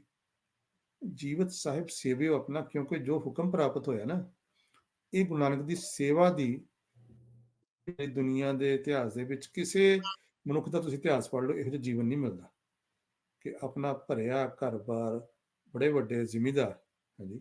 ਗੁਰੂ ਨਾਨਕ ਬੜੇ ਵੱਡੇ ਜ਼ਮੀਨਾਂ ਸੀਗੀਆਂ ਉਹਨਾਂ ਦੀ, ਪਿਤਾ ਇੰਨਾ ਅਮੀਰ, ਹਾਂਜੀ। ਔਰ ਘਰ-ਬਾਰ, ਅੱਜ ਕੱਲ੍ਹ ਇਹੀ ਲੋਕਾਂ ਦੇ ਮੇਨ ਗੋਲ ਨੇ, ਘਰ-ਬਾਰ ਹੋਵੇ, ਪਰਿਵਾਰ ਹੋਵੇ, 2 ਬੇਟੇ, ਹਾਂਜੀ, ਛੋਟੇ, ਤੇ ਸਭ ਨੂੰ ਛੱਡ ਕੇ ਗੁਰੂ ਨਾਨਕ ਇੰਨੀ ਵਿਰਾਗ ਦੀ ਮੂਰਤ ਹੋ ਕੇ, ਔਰ ਉਸ ਨੂੰ ਇਤਿਹਾਸ ਦੇ ਵਿੱਚ ਉਦਾਸੀ ਇਸੇ ਕਰਕੇ ਕਿਹਾ ਗਿਆ। ਹੂੰ, ਹੂੰ, ਹੂੰ, ਰਾਗ ਵਿਰਾਗ ਆਉਂਦਾ ਨਾ ਜਦੋਂ, ਉਦੋਂ ਸੰਸਾਰ ਨਾਲ ਰਿਸ਼ਤਾ ਜੁੜਦਾ ਹੈ, ਹਾਂਜੀ। ਫਿਰ ਬੰਦੇ ਨੂੰ ਧਰਮ ਦੀ ਜਿਹੜੀ ਹੈ ਨਾ ਜਾਗ ਲੱਗਦੀ ਹੈ। ਵਿਰਾਗ ਦੇ ਬਿਨਾਂ ਧਰਮ ਦੀ ਜਾਗਰਤੀ ਨਹੀਂ ਆ ਸਕਦੀ। ਹੂੰ, ਹੂੰ, ਹੂੰ, ਔਰ ਇਸ ਕਰਕੇ ਜੋ ਗੁਰੂ ਨਾਨਕ ਦੇ ਧਿਆਨ ਨਾਲ ਦੇਖਿਆ ਨਾ, ਗੁਰੂ ਨਾਨਕ ਦੀ ਜਿਹੜੀ ਜਲਦੀ ਸਭ ਪ੍ਰਿਥਵੀ ਦਿਸੀ ਆਈ, ਇਹ ਨਹੀਂ ਕਿ ਕੋਈ ਅੱਗ ਲੱਗੀ ਹੋਈ ਸੀ ਜਾਂ ਮਤਲਬ ਵੀ ਬਹੁਤ ਮਾਰ ਧਾੜ ਹੋ ਰਹੀ ਸੀ। ਗੁਰੂ ਨਾਨਕ ਨੇ ਹਰ ਮਨੁੱਖ ਦਾ ਜੀਵਨ ਦੇਖਿਆ ਧਿਆਨ ਨਾਲ, ਅੰਦਰੋਂ ਦੇਖਿਆ ਕਿ ਅੰਦਰ ਦੁਬਿਧਾ ਪੈਦਾ ਹੋਈ ਹੈ, ਹਰ ਮਨੁੱਖ ਦੇ ਅੰਦਰ ਦੁਬਿਧਾ ਪੈਦਾ ਹੋਈ ਹੈ। ਫਿਰ ਗੁਰੂ ਨਾਨਕ ਨੇ ਇਹਦੀ ਸੋਲੂਸ਼ਨ ਸੋਚੀ। ਤੁਹਾਨੂੰ ਇੱਕ ਛੋਟੀ ਜਿਹੀ ਉਦਾਹਰਨ ਨਾ, ਕਿੱਦਾਂ ਗੁਰੂ ਨਾਨਕ ਤੁਸੀਂ ਕਹਿੰਦੇ ਸਾਊਥ ਏਸ਼ੀਆ ਟਰੈਵਲ ਕੀਤਾ, ਸਾਊਥ ਏਸ਼ੀਆ ਕਿਤੇ ਛੋਟਾ ਹੈ, ਹਾਂਜੀ। ਕਿੰਨਾ ਵੱਡਾ ਸਾਊਥ ਏਸ਼ੀਆ, ਗੁਰੂ ਨਾਨਕ ਕਿੱਥੋਂ ਤੱਕ ਗਏ। ਔਰ ਤੁਸੀਂ ਦੇਖੋ, ਪਿੱਛੇ ਜੇ ਮੈਂ ਦੇਖਿਆ ਡਾਂਗਮਾਰ ਗੁਰਦੁਆਰਾ ਨਾਗਾਲੈਂਡ ਵਿੱਚ, ਉੱਥੇ ਉੱਥੇ ਤਾਂ ਥੋੜਾ ਰੌਲਾ ਪਿਆ ਸੀ, ਬੋਧੀਆਂ ਨੇ ਆ ਕੇ ਕਬਜ਼ਾ ਕਰ ਲਿਆ ਨੇ, ਕੋਈ ਇਸ ਤਰ੍ਹਾਂ ਦੀ ਗੱਲ ਸੀਗੀ, ਹਾਂਜੀ। ਨਾਗਾਲੈਂਡ 'ਚ ਤੁਸੀਂ ਦੇਖੋ ਕਿੰਨੇ ਕੁ ਸਿੱਖ ਗਏ ਅੱਜ ਤੱਕ, ਹੂੰ, ਹੂੰ, ਡਾਂਗਮਾਰ ਗੁਰਦੁਆਰੇ 'ਚ ਕਿੰਨੇ ਕੁ ਗਏ ਨੇ, ਨਾਨਕ ਗਏ, ਨਾਨਕ ਗਏ। ਤਾਮਿਲਨਾਡੂ ਵਿੱਚ ਕਿੰਨੇ ਕੁ ਸਿੱਖ ਗਏ, ਪੁਰੀ ਗਏ, ਜਗਨਨਾਥ ਪੁਰੀ ਦੇ ਵਿੱਚ ਸਿੱਖ ਕਿੰਨੇ, ਅਸੀਂ ਆਰਤੀ ਰੋਜ਼ ਪੜ੍ਹਦੇ ਹਾਂ, ਹੂੰ, ਦਰਬਾਰ ਸਾਹਿਬ ਆਰਤੀ ਪੜ੍ਹਦੇ ਹਾਂ ਸਿੱਖ, ਹਾਂਜੀ। ਔਰ ਆਰਤੀ ਜਿਹੜੀ ਹੈ ਜਗਨਨਾਥ ਪੁਰੀ 'ਚ ਉਚਾਰੀ ਗਈ, ਕਿੰਨੇ ਕੁ ਸਿੱਖ ਗਏ। ਸੋ ਗੁਰੂ ਨਾਨਕ ਦਾ ਇਹਨਾਂ ਸਾਰੇ ਸਫ਼ਰਾਂ ਤੇ ਸਾਥੀ ਸੀ ਮਰਦਾਨਾ, ਹਾਂਜੀ। ਤੇ ਮਰਦਾਨੇ ਕੋਲ ਨਾ ਇੱਕ, ਜਿਸ ਤਰ੍ਹਾਂ ਨੋਟਪੈਡ ਹੁੰਦਾ ਸੀ, ਨੋਟ ਡਾਇਰੀ ਕਹ ਲਓ ਛੋਟੀ, ਉਹ ਲਿਖਦੇ ਰਹਿੰਦੇ ਸੀਗੇ। ਪਰ ਬਾਅਦ ਦੇ ਵਿੱਚ ਇਹ ਸਾਰੀਆਂ ਗੱਲਾਂ ਜਿਹੜੀਆਂ ਨੇ ਨਾ, ਕਰਤਾਰਪੁਰ ਵਿੱਚ ਆ ਕੇ ਆਰਗੇਨਾਈਜ਼ ਵੀ ਕੀਤੀਆਂ ਗਈਆਂ, ਇਤਿਹਾਸ ਦੀਆਂ ਗੱਲਾਂ ਨੇ, ਹੂੰ, ਹਾਂਜੀ। ਤੇ ਜਿਹੜੀ ਗੱਲ ਮੈਂ ਤੁਹਾਨੂੰ, ਆਪਾਂ ਗੱਲ ਕਰ ਰਹੇ ਸੀਗੇ ਵੀ ਗੁਰੂ ਨਾਨਕ ਨੇ ਕੀ ਦੇਖਿਆ ਕਿ ਮਨੁੱਖ ਦੇ ਵਿੱਚ ਦੁਬਿਧਾ ਹੈ। ਗੁਰੂ ਨਾਨਕ ਦਾ ਆਡੀਅנס ਕੌਣ ਸੀਗਾ? ਹਿੰਦੂ, ਮੁਸਲਮਾਨ, ਯੋਗੀ, ਤੇ ਹਰ ਜਿਹੜਾ ਮਨੁੱਖ, ਅਸੰਖ ਦੀ ਜਿਹੜੀਆਂ ਪੌੜੀਆਂ ਵਿੱਚ ਲਿਖਿਆ, ਹਾਂਜੀ। ਹਰ ਮਨੁੱਖ ਗੁਰੂ ਨਾਨਕ ਦਾ ਸਬਜੈਕਟ ਹੈ, ਤੇ ਹੂੰ, ਗੁਰੂ ਨਾਨਕ ਨੇ ਹਰ ਮਨੁੱਖ ਨੂੰ ਸੰਬੋਧਨ ਕੀਤਾ। ਕੋਈ ਐਕਸਕਲੂਸਿਵਨੈਸ ਨਹੀਂ ਹੈਗੀ ਕਿ ਬਈ ਭਾਈ ਤੁਸੀਂ ਇੰਨੇ 5 ਨਵਾਜ਼ੀਆਂ ਨੂੰ ਕਿਹਾ 5 ਨਮਾਜ਼ਾਂ ਪੜ੍ਹੋ, ਹੂੰ, ਹੂੰ, ਹਾਂਜੀ। ਪਰ ਗੁਰੂ ਨਾਨਕ ਨੇ ਸਿੱਖ ਨੂੰ ਕੀ ਕਿਹਾ ਹੈ? ਮਨ ਜੀਤੇ ਜਗ ਜੀਤ, ਇਹ ਹੈ ਸਿੱਖੀ, ਮਨ ਜਿੱਤੇ ਜਗ ਜੀਤ। ਤੁਸੀਂ ਦੇਖੋ, ਮਾਈਂਡ ਥਿਊਰੀ ਵੈਸਟਰਨ ਮੈਡੀਸਨ ਨੇ ਬਣਾਈ, ਸਾਈਕੋਲੋਜੀ ਸਬਜੈਕਟ ਪੜ੍ਹੋ, ਮਾਈਂਡ ਥਿਊਰੀ ਇੰਨੀ ਵੱਡੀਆਂ, ਮਾਈਂਡ ਥਿਊਰੀ ਇਹਨਾਂ ਨੇ ਇੰਨਾ ਜ਼ਿਆਦਾ ਆਪਣਾ, ਕਿੰਨੀਆਂ ਕਿਤਾਬਾਂ ਮਿਲ ਜਾਣਗੀਆਂ ਤੁਹਾਨੂੰ ਮਾਈਂਡ ਦੇ ਉੱਤੇ, ਵਾਟ ਇਜ਼ ਮਾਈਂਡ। ਜੀ। ਤੇ ਗੁਰੂ ਨਾਨਕ ਨੇ ਇੱਕ ਗੱਲ 'ਚ ਕਲਮ ਮੁਕਾਤੀ, ਮਨ ਜਿੱਤੇ ਜਗ ਜੀਤ। ਹਾਂਜੀ, ਮਨ ਨੂੰ ਜਿੱਤਣਾ ਹੀ ਜੱਗ ਨੂੰ ਜਿੱਤਣਾ ਹੈ। ਔਰ ਮਨ ਨੂੰ ਕਿੱਦਾਂ ਜਿੱਤਿਆ ਜਾ ਸਕਦਾ ਹੈ? ਗਿਆਨ ਦੇ ਨਾਲ। ਗੁਰੂ ਨਾਨਕ ਨੇ ਗਿਆਨ ਵੰਡਿਆ, ਔਰ ਗਿਆਨ ਕੀ ਹਰ ਕੋਈ ਪ੍ਰਾਪਤ ਕਰ ਸਕਦਾ ਹੈ। ਇੱਕ ਦਿਨ ਕੀ ਹੋਇਆ, ਜਾਂਦਾ ਸਫ਼ਰ ਕਰਦੇ ਕਰਦੇ ਨਾ ਜੰਗਲਾਂ ਚੋਂ, ਪਿੰਡੋਂ ਪਿੰਡ ਜਾਂਦੇ ਸੀਗੇ, ਤੇ ਗੁਰੂ ਨਾਨਕ ਦੇ ਪ੍ਰਚਾਰ ਦਾ ਮਾਡਲ ਬੜਾ ਚੰਗਾ ਸੀਗਾ। ਤੇ ਤੁਸੀਂ ਮੈਨੂੰ ਥੋੜ੍ਹਾ 10 ਮਿੰਟ ਪਹਿਲਾਂ ਦੱਸ ਦਿਓ, ਜਦੋਂ ਟਾਈਮ ਰਹਿ ਜਾਵੇ, ਤਾਂ ਕਿ ਮੈਂ ਗੱਲ ਸਮਾਪਤ ਵੀ ਕਰ ਸਕਾਂ। ਜੀ। ਹਾਂਜੀ, ਤੇ ਪ੍ਰਚਾਰ ਦਾ ਮਾਡਲ ਇਹ ਸੀਗਾ ਕਿ ਗੁਰੂ ਨਾਨਕ ਪਿੰਡ ਦੇ ਜਾਂਦੇ ਸੀਗੇ ਨਾ, ਜਿਹੜੇ ਪਿੰਡ ਦੇ ਜਾਂਦੇ ਸੀਗੇ, ਤੇ ਉਹ ਪਿੰਡ ਦੇ ਬਾਹਰ ਬੈਠਦੇ ਸੀਗੇ, ਤੇ ਮਰਦਾਨੇ ਦਾ ਕੰਮ ਹੁੰਦਾ ਸੀਗਾ ਪਿੰਡ ਤੇ ਜਾ ਕੇ ਨਾ ਲੋਕਾਂ ਨੂੰ ਮਿਲਣਾ, ਰਾਸ਼ਨ ਲੈਣਾ, ਰਸਦ ਲੈਣੀ। He used to cook food for Nanak also.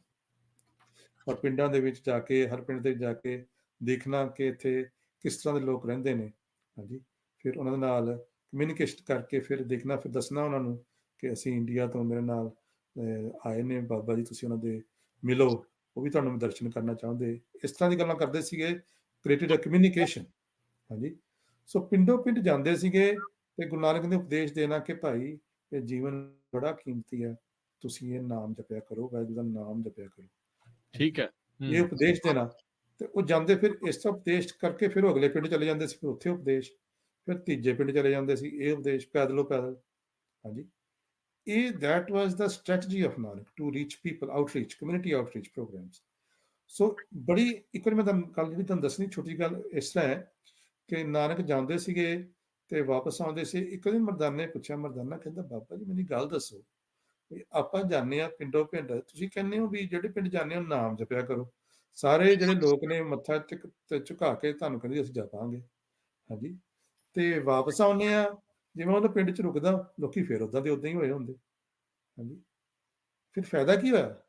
ਹਾਂਜੀ, ਅਸੀਂ ਇੰਨੇ ਮੈਂ ਘਰ ਛੱਡਿਆ, ਤੁਸੀਂ ਘਰ ਛੱਡਿਆ, ਇੰਨੀ ਦੂਰ ਤੁਰੇ ਫਿਰਦੇ ਆ ਜੰਗਲਾਂ ਰਹੀਆਂ 'ਚ, ਤੇ ਫਿਰ ਫਾਇਦਾ ਕੀ ਹੋਇਆ? ਜੇ ਤੁਸੀਂ ਦੱਸਦੇ ਹੋ ਤਾਂ ਲੋਕੀ ਮੰਨਦੇ ਨਹੀਂ। ਤਾਂ ਫਿਰ ਗੁਰੂ ਨਾਨਕ ਨੇ ਇੱਕ ਗੱਲ ਕਹੀ, ਜਿਹੜੀ ਇਤਿਹਾਸ 'ਚ ਅੰਕਿਤ ਹੈ। ਗੁਰੂ ਨਾਨਕ ਦੇ ਮਰਦਾਨੇ ਨੇ ਗੱਲ ਏਦਾਂ ਹੈ ਵੀ ਇਹ ਜਿਹੜੀ ਹੈ ਨਾ ਤੁਰਕੀ ਬਾਣੀ ਹੈ ਨਾ, ਇਹ ਤੂੰ ਐ ਸਮਝ, ਪਿੰਡ ਵਿੱਚ ਜਾਣਾ ਤਾਂ ਕੀ ਦੇਖਦਾ ਹੈ, ਤੇ ਰਸਦ ਲੈਣਾ, ਬਾਣੀ ਦੀ ਦੁਕਾਨ ਤੇ ਜਾਣਾ, ਬਾਣੀਆਂ ਨੂੰ ਤੂੰ ਪੁੱਛ ਲੈ ਵੀ ਰਸਦ ਦਾ ਕੀ ਭਾਅ, ਤੈਨੂੰ ਉਸ ਵੇਲੇ ਦੱਸ ਦੂਗਾ ਜੀ, ਆਟੇ ਦਾ ਇਹ ਭਾਅ, ਦਾਲ ਦਾ ਇਹ ਭਾਅ, ਹਾਂਜੀ, ਚੌਲ ਦਾ ਇਹ ਭਾਅ, ਕੀ ਕੀ ਲੈਣਾ ਦੱਸ ਬਈ। ਹਾਂਜੀ, ਉਹਨੂੰ ਥੋਕ ਦਾ ਪੁੱਛ ਲੈ ਭਾਅ, ਤੇ ਪਰਚੂਨ ਦਾ ਪੁੱਛ ਲੈ ਭਾਵੇਂ, ਤੇ ਜਿਹੜਾ ਜੱਟ ਮਿਲੂਗਾ, ਜੱਟ ਨੂੰ ਜ਼ਮੀਨ ਬਾਰੇ ਪੁੱਛ ਲੈ, ਉਹ ਤੈਨੂੰ ਦੱਸ ਦੂਗਾ ਵੀ ਜ਼ਮੀਨ 'ਚ ਕੀ ਪੈਦਾ ਹੁੰਦਾ ਹੈ, ਫਸਲ ਕਿੰਨੀ ਹੁੰਦੀ ਹੈ। ਵਪਾਰੀ ਨੂੰ ਹੋਰ ਕੁਛ ਪੁੱਛ ਲੈ, ਜ਼ਿਮੀਂਦਾਰ ਨੂੰ ਪੁੱਛ ਲੈ, ਜ਼ਮੀਨ ਦਾ ਭਾਅ ਪੁੱਛ ਲੈ। ਇਸੇ ਤਰ੍ਹਾਂ ਹਰ ਬੰਦੇ ਦੀ ਬਿਰਤੀ ਕਿੱਥੇ ਲੱਗੀ ਹੁੰਦੀ ਹੈ ਨਾ, ਪਰਮੇਸ਼ਰ ਦੇ ਹੁਕਮ ਅਨੁਸਾਰ ਉਹਨੂੰ ਉਹ ਸਭ ਦਾ ਪਤਾ ਹੈ। ਤੇ ਮੈਂ ਜਿਹੜਾ ਸੰਸਾਰ ਦੀ ਯਾਤਰਾ ਤਾਂ ਕਰ ਰਿਹਾ, ਕਿਸੇ ਕਿਸੇ ਦੇ ਮਨ ਦੇ ਵਿੱਚ ਪਰਮੇਸ਼ਰ ਨੇ ਗੁਰਬਾਣੀ ਦਾ ਕਿਨਕਾ ਵਸਾਇਆ ਹੋਇਆ ਹੈ, ਨਾਮ ਦਾ ਕਿਨਕਾ ਵਸਾਇਆ ਹੋਇਆ। ਮੈਂ ਉਹਨਾਂ ਗੁਰਸਿੱਖਾਂ ਨੂੰ ਲੱਭਦਾ, ਗੁਰਬਾਣੀ ਦਾ ਜਿਹੜਾ ਗੁਰਸਿੱਖ ਖੋਜਤ ਪਏ ਉਦਾਸੀ, ਮੈਂ ਉਹਨਾਂ ਨੂੰ ਲੱਭਦਾ ਲੱਭਦਾ ਉਦਾਸੀ ਹਾਂ। ਇਹ ਉਦਾਸੀਆਂ ਤਾਂ ਕੀਤੀਆਂ ਨਾਨਕ ਨੇ ਆਪਣੇ 94 ਥਾਵਾਂ ਤੇ ਆਪਣੇ ਬਿਰਤੀ ਵਾਲੇ ਗੁਰਸਿੱਖ ਲੱਭੇ। ਹਾਂਜੀ, ਤੁਸੀਂ ਭਾਈ ਗੁਰਦਾਸ ਦੀ ਬਾਣੀ ਪੜ੍ਹੋ, ਤੁਹਾਨੂੰ ਪਤਾ ਲੱਗੇਗਾ ਸਾਰੇ ਜਿਹੜੇ ਭਗਤਾਂ ਦੇ ਜੀਵਨ ਬਾਰੇ ਅੰਕਿਤ ਕੀਤੇ ਗਿਆ, ਕਿਸ ਤਰ੍ਹਾਂ ਰਾਮਾਨੰਦ ਗੁਸਾਈ, ਹਾਂਜੀ, ਬਨਾਰਸ ਦੇ ਵਿੱਚ ਰਹਿੰਦਾ। ਹਾਂਜੀ, ਇਸ ਤਰ੍ਹਾਂ ਕਬੀਰ ਨੇ ਕਿੱਦਾਂ ਰਾਮਾਨੰਦ ਨੂੰ ਆਪਣਾ ਗੁਰੂ ਬਣਾਇਆ। ਹਾਂਜੀ, ਕਿਸ ਤਰ੍ਹਾਂ ਪ੍ਰਭਾਤ ਵੇਲੇ ਜਾ ਕੇ ਉਹ ਗੰਗਾ ਦੇ ਇਸ਼ਨਾਨ ਕਰਨ ਰਾਮਾਨੰਦ ਜੀ ਆਉਂਦੇ ਸੀਗੇ, ਕਿਸ ਤਰ੍ਹਾਂ ਦੇ ਰਸਤੇ ਲੇਟਿਆ ਜਾ ਕੇ। ਹਾਂਜੀ, ਇਸੇ ਤਰ੍ਹਾਂ ਹਰ ਜੀਵਨ ਦੇ ਵਿੱਚ ਜਾ ਕੇ 94 ਸੈਨ ਨਾਈ ਸੀ। ਹਾਂਜੀ, ਬਾਣੀ 'ਚ ਲਿਖਿਆ ਸੈਨ ਨਾਈ ਬਤਕਾਰੀਆ। ਹਾਂਜੀ, ਇਹ ਵੀ ਸੁਣ ਕੇ ਨਾ ਜਾਟ ਰੋ ਧੰਨਾ, ਧੰਨੇ ਬਾਰੇ ਲਿਖਿਆ, ਧੰਨੇ ਦੀ ਬਾਣੀ। ਇਸੇ ਤਰ੍ਹਾਂ ਗੁਰੂ ਸਾਹਿਬ ਜੀ ਨੇ ਥਾਂ ਥਾਂ ਤੇ ਜਾ ਕੇ ਜਿਹੜੇ ਭਗਤੀ ਲਹਿਰ ਨਾਲ ਥਾਂ ਥਾਂ ਤੇ ਜਾ ਕੇ ਨਾਮ ਨਾਲ ਜੁੜੇ ਜਿਹੜੇ ਗੁਰਸਿੱਖ ਸਨ, ਗੁਰਸਿੱਖ ਕਿਹਾ ਜਾਏਗਾ ਸਾਡੀ ਭਾਸ਼ਾ ਦੇ ਵਿੱਚ, ਉਹਨਾਂ ਠੀਕ ਹੈ। ਨੂੰ ਬੇਸ਼ੱਕ ਉਹ ਕਿਸੇ ਵੀ ਧਰਮ ਨਾਲ, ਸਨਾਤਨ ਨਾਲ, ਜੋ ਨਾ ਮਰਜ਼ੀ ਤੁਸੀਂ ਜੋੜ ਲਓ। ਹਾਂਜੀ, ਪਰ ਉਹਨਾਂ ਨੂੰ ਗੁਰਬਾਣੀ ਦਰਜਾ, ਤੇ ਇਹ ਕਾਰਨ ਸੀਗਾ ਗੁਰੂ ਨਾਨਕ ਸਾਹਿਬ ਨੇ ਸਾਰੇ ਸੰਸਾਰ ਦੇ ਵਿੱਚ ਸਫ਼ਰ ਕੀਤਾ। ਉਹਨਾਂ ਨੇ ਗੁਰਬਾਣੀ ਨੂੰ ਸੰਕਲਿਤ ਕੀਤਾ, ਗੁਰਸਿੱਖਾਂ ਦੀ ਬਾਣੀ ਨੂੰ, ਗੁਰਸਿੱਖਾਂ ਨੂੰ ਆਇਡੈਂਟੀਫਾਈ ਕਰਕੇ ਉਹਨਾਂ ਦੀ ਬਾਣੀ ਲੈ ਕੇ ਗੁਰੂ ਸਾਹਿਬ ਨੇ ਇਹ ਸਾਰਾ ਸਿਧਾਂਤ, ਐਡਾ ਵੱਡਾ ਖਜ਼ਾਨਾ ਅੱਜ ਸਾਡੇ ਕੋਲ ਹੈ। ਔਰ ਕਿੰਨੇ ਅਸੀਂ, ਮੈਂ ਕਹਾਂਗਾ ਕਿੰਨੀ ਸਾਡੀ ਜਿਹੜੀ ਕਿਸਮਤ ਹੈ, ਉਹ ਪਤਾ ਨਹੀਂ ਕੀ ਸਮਾਂ ਆ ਗਿਆ, ਮੈਂ ਕਹਿਣਾ ਨਹੀਂ ਚਾਹੁੰਦਾ, ਹੁਕਮ ਦੀ ਖੇਡ ਹੈ ਹੂੰ, ਕਿ ਹੂੰ, ਹੂੰ। ਸਾਡੇ ਬੱਚਿਆਂ ਨੂੰ 10 ਗੁਰੂਆਂ ਦਾ ਨਾਮ ਨਹੀਂ ਪਤਾ, ਇਤਿਹਾਸ ਹੀ ਨਹੀਂ ਪਤਾ। ਇਹ ਪਤਾ ਹੀ ਨਹੀਂ, ਹਾਂਜੀ, ਕਿ ਸਾਡੇ ਜੀਵਨ ਦਾ ਮਨੋਰਥ ਕੀ ਹੈ। ਗੁਰੂ ਸਾਹਿਬ ਕਹਿੰਦੇ ਨੇ, "ਸਾਧੋ ਇਹ ਤਨ ਮਿਥਿਆ ਜਾਨੋ।" ਹਾਂਜੀ, ਇਹ ਜਿਹੜੀ ਬਾਡੀ ਹੈ, ਇਹ ਮਿਥਿਆ ਹੈ, ਗੁਰਬਾਣੀ 'ਚ ਲਿਖਿਆ ਹੈ। "या भीतर जो नाम वस्त है, ਸਾਚੇ ਤਾਹੇ ਪਛਾਨੋ, ਸੱਚ ਤਾਹੇ ਪਛਾਨੋ।" ਇਹਦੇ ਅੰਦਰ ਜਿਹੜਾ ਨਾਮ ਵਸਿਆ ਨਾ, ਉਹਨੂੰ ਸੱਚ ਪਛਾਣ। ਇਹ ਗੁਰੂ ਨਾਨਕ ਦਾ ਮੈਸੇਜ ਇਕੱਲੇ ਮੇਰੇ ਤੁਹਾਡੇ ਵਾਸਤੇ ਨਹੀਂ ਹੈ, ਹਰ ਮਨੁੱਖ ਦਾ, ਹਰ ਮਨੁੱਖ ਵਾਸਤੇ ਹੈ। ਹਰ ਮਨੁੱਖ ਨੂੰ ਤਨ ਮਿਲਿਆ ਤੇ ਗੁਰਬਾਣੀ ਅਨੁਸਾਰ, ਜਿਸ ਤਰ੍ਹਾਂ ਮੈਂ ਕਿਹਾ ਜੀ, ਅਸੀਂ ਇੱਕ ਤੁਕ ਨੂੰ ਯਾਦ ਕਰ ਲਈਏ, ਨਾਨਕ ਦਾਸ ਮੁਖ ਤੇ ਜੋ ਬੋਲੇ, ਇਹਾਂ ਉਹਾਂ ਸੱਚ ਹੋਏ। ਜੇ ਅਸੀਂ ਇਸ ਅਮੰਨਾਂ ਦੇ ਨਾਲ ਸਾਰੀ ਗੁਰਬਾਣੀ ਨੂੰ, ਸਾਰੇ ਇਤਿਹਾਸ ਨੂੰ ਚੰਗੀ ਤਰ੍ਹਾਂ ਵਾਚ ਕੇ ਆਪਣੇ ਜੀਵਨ ਵਿੱਚ ਲੈ ਕੇ ਆਈਏ, ਫਿਰ ਸਾਨੂੰ ਸਿੱਖ ਰਾਜਨੀਤਿਕ ਪਰੰਪਰਾ ਦਾ ਪਤਾ ਲੱਗੇਗਾ। ਇਸੇ ਪਰੰਪਰਾ ਦਾ ਪਤਾ ਲੱਗਿਆ ਸਿੱਖਾਂ ਨੂੰ ਜੰਗਲ ਦੇ ਜਦੋਂ 91 ਸਾਲ ਰਹੇ, ਔਰ ਇਸ ਵਿਰਾਸਤ ਨੂੰ ਪ੍ਰਾਪਤ ਕਰਕੇ ਸਿੱਖਾਂ ਨੇ ਇੰਨਾ ਵੱਡਾ ਰਾਜ ਬਣਾਇਆ। ਅਕਸਰ ਸ਼ੇਰੇ ਪੰਜਾਬ ਦੀ ਗੱਲ ਕਰਦੇ ਹਾਂ, ਪਰ ਜਿੱਦਾਂ ਮੈਂ ਅੱਗੇ ਤੁਹਾਨੂੰ ਜ਼ਿਕਰ ਕੀਤਾ ਸੀਗਾ, ਇਹ ਸ਼ੇਰੇ ਪੰਜਾਬ ਦੀ ਗੱਲ ਨਹੀਂ, ਇਹ 7 ਦਰਿਆਵਾਂ ਤੱਕ, 7 ਸਿੰਧੂ ਦਾ ਰਾਜ ਜਿਹੜਾ ਨਾ, ਇਹ ਖਾਲਸੇ ਨੂੰ ਪ੍ਰਾਪਤ ਹੋਇਆ ਸੀਗਾ। ਔਰ ਫਰੰਗੀਆਂ ਦੇ ਆਉਣ ਤੋਂ ਬਾਅਦ ਜਿਹੜੀ ਨਵੇਕਲੀ ਰਾਜਨੀਤਿਕ ਪਰੰਪਰਾ ਸੀਗੀ, ਜਿਨ੍ਹਾਂ ਕੋਲ ਵਧੇਰੇ ਚੰਗੇ ਹਥਿਆਰ ਸਨ, ਉਹਨਾਂ ਕਰਕੇ ਸਿੱਖਾਂ ਦਾ ਇੰਨਾ ਨੁਕਸਾਨ ਹੋਇਆ। ਉਹ ਨੁਕਸਾਨ ਦਾ ਜਿਹੜਾ ਅੱਜ ਤੱਕ ਅਸੀਂ ਉਸ ਨੁਕਸਾਨ ਨੂੰ ਅੱਜ ਤੱਕ ਪੂਰਾ ਨਹੀਂ ਕਰ ਸਕੇ। ਜੀ, ਇਹ ਜੀ। ਜਿਹੜੀ ਹੈ ਨਾ, ਸਿੱਖੀ ਜਿਹੜੀ ਹੈ, ਸਿੱਖੀ ਹਰ ਮਨੁੱਖ ਵਾਸਤੇ ਹੈ।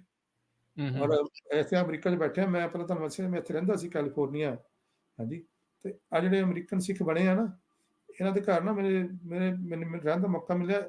ਇਹਨਾਂ ਦੇ ਘਰ ਨਾ ਇੱਕ ਕੈਸੇਟ ਪਈ ਸੀਗੀ, ਉਹਦੇ ਵਿੱਚ ਜਿਹੜਾ ਇਹਨਾਂ ਨੇ ਆ ਕੇ ਯੋਗਾ ਕਰਕੇ ਸਿੱਖ ਬਣਾਇਆ ਨਾ, ਹਰਭਜਨ ਸਿੰਘ ਯੋਗੀ, ਉਹਦੇ ਲਈ ਬੰਦਾ ਬੜਾ ਵਧੀਆ ਸੀ ਉਹ, ਹਾਂਜੀ।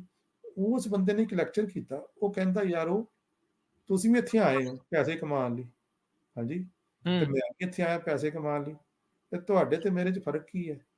ਕਹਿੰਦਾ, "ਫ਼ਰਕ ਇਹ ਹੈ ਵੀ ਤੁਸੀਂ ਪੈਸੇ ਕਮਾਉਣ ਪਿੱਛੇ ਆਪਣੀਆਂ ਪੱਗਾਂ ਲਾਹਤੀਆਂ, ਦਾੜ੍ਹੀਆਂ ਮੁੰਨ ਲਈਆਂ, ਹਾਂਜੀ। ਅੱਗੇ ਹੁੰਦਾ ਸੀਗਾ, ਜਿਹੜਾ ਸਿੱਖ ਕੁੱਤਾ ਸੀ ਨਾ, ਉਹਨੂੰ ਨਾਲ ਦੇ ਕਹਿੰਦੇ ਸੀਗੇ ਵੀ ਦਾੜ੍ਹੀ ਮੁੰਨ ਤੇ ਪੱਗ ਲਾ, ਤਾਂ ਤੈਨੂੰ ਇੱਥੇ ਕਿਸੇ ਨੇ ਪੁੱਛਣਾ, ਹਾਂਜੀ।